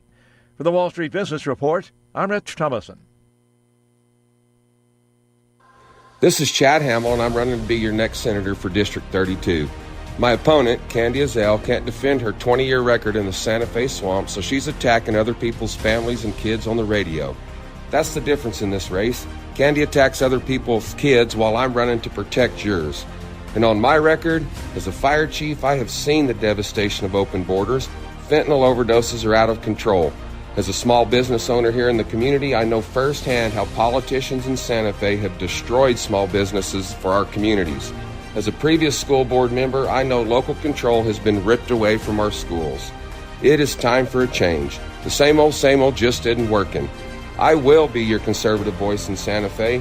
Career politicians have gotten New Mexico into this mess, but as a firefighter, I've made my living running towards problems, and I'm ready to fix the problems. I humbly ask for your vote on June the 4th so we can put the fire out in Santa Fe. Paid for by friends of Chad Hamill. Artesia General Hospital recently welcomed urogynecologist Scott Beard to the team. Dr. Beard is board certified in obstetrics and gynecology, as well as female pelvic medicine and reconstructive surgery. With nearly 25 years of experience in women's health, he treats conditions such as incontinence, chronic pelvic pain, prolapse, endometriosis, and others, offering surgical and non-surgical care options. Dr. Beard joins our women's services team currently working out of Memorial Family Practice in Artesia and is accepting new patients. Learn more and schedule your visit at artesiageneral.com/UROGYN or call 575-736-8394. Hello, this is State Senator Greg Nybert. As you know, I represent Chaves County in the State Senate for District 27. I've represented us in the legislature for 8 years. I'm asking for your vote so that I can continue to be your strong voice for Chaves County. It is important that you go vote. Voting in Chaves County has been light, and there are contested races on the ballot this year, so your vote is very important. Early voting ends Saturday, and Election Day is Tuesday, June 4th. As your state senator, I will continue to protect our Second Amendment rights, the right to life, our oil and gas industry, and our conservative Republican values. And I will, of course, do my best to bring economic development and growth to our community as I did with the recently announced Reno air races. I humbly ask for your vote for Greg Nybert in the upcoming Republican primary so we can keep Chaves County strong. Please go vote early this week. Election Day is Tuesday, June 4th. Paid for by Greg Nybert for State Senate. Here's a Mornings with Mike Winters fun fact. Elephants use these skin folds on their bodies to crush mosquitoes. Mike Winters uses his to hide M&Ms. Here's Mike Winters. And good morning. It is closing in on 9:59. Got about another minute or so here before we get kicked off the radio here today. If you missed any part of the show, log on to ksvptv.com. Click on the Mornings with Mike Winters channel. You'll find all of our interviews there. We had Doug Weiser join us with the Walker Aviation Museum in the 7 o'clock hour. Getting an update there on all the great stuff they've got going on. Also, in the 8 o'clock hour, we replayed our interview with John and Crystal Noble from Roswell Seed Company. And then, of course, just a few minutes ago, you heard Elaine Mayfield talking Galacticon and UFO Festival. All that there available at your leisure. So log on to ksvptv.com. Don't forget, today is Election Day. So if you have not voted early or on today yet, make sure you get out to one of the one of the voting convenience centers and cast your vote. Make sure, I believe you can even get registered and stuff today too if you need to. They made some changes in the laws where you can get all that taken care of today. If you need to change party affiliations, anything like that, you can do that today. You got to go to the clerk's office to do all that, but get that taken care of and make sure you vote. Don't sit there and whine and complain on Facebook if you didn't vote. You don't get to do that. Or take it seriously anyway. Barely take it seriously to begin with, but you know. All right, we got to go. You're listening to 106.5 Roswell's Talk FM, KEND, Roswell, New Mexico. Have an amazing day. We'll talk to you tomorrow. Breaking news this hour from townhall.com. I'm John Scott. President Biden will sign an executive order, an order that would shut down entries to the U.S.-Mexico border once the number of daily encounters hits 2,500 between ports of entry. Daily figures are higher than that now. The border would reopen once that number declines to 1,500. GOP Senator John Kennedy of Louisiana says the executive order is another example of Biden's incompetence. He's mismanaged Congress, COVID, the national debt, the economy, inflation, crime, Afghanistan, Iran, the war in Gaza, the war in Ukraine, and now, of course, the border. That signing scheduled for early afternoon. House Speaker Mike Johnson argued that Biden is only taking initiative on the issue due to recent polls that suggest immigration is of top concern for Americans. Also at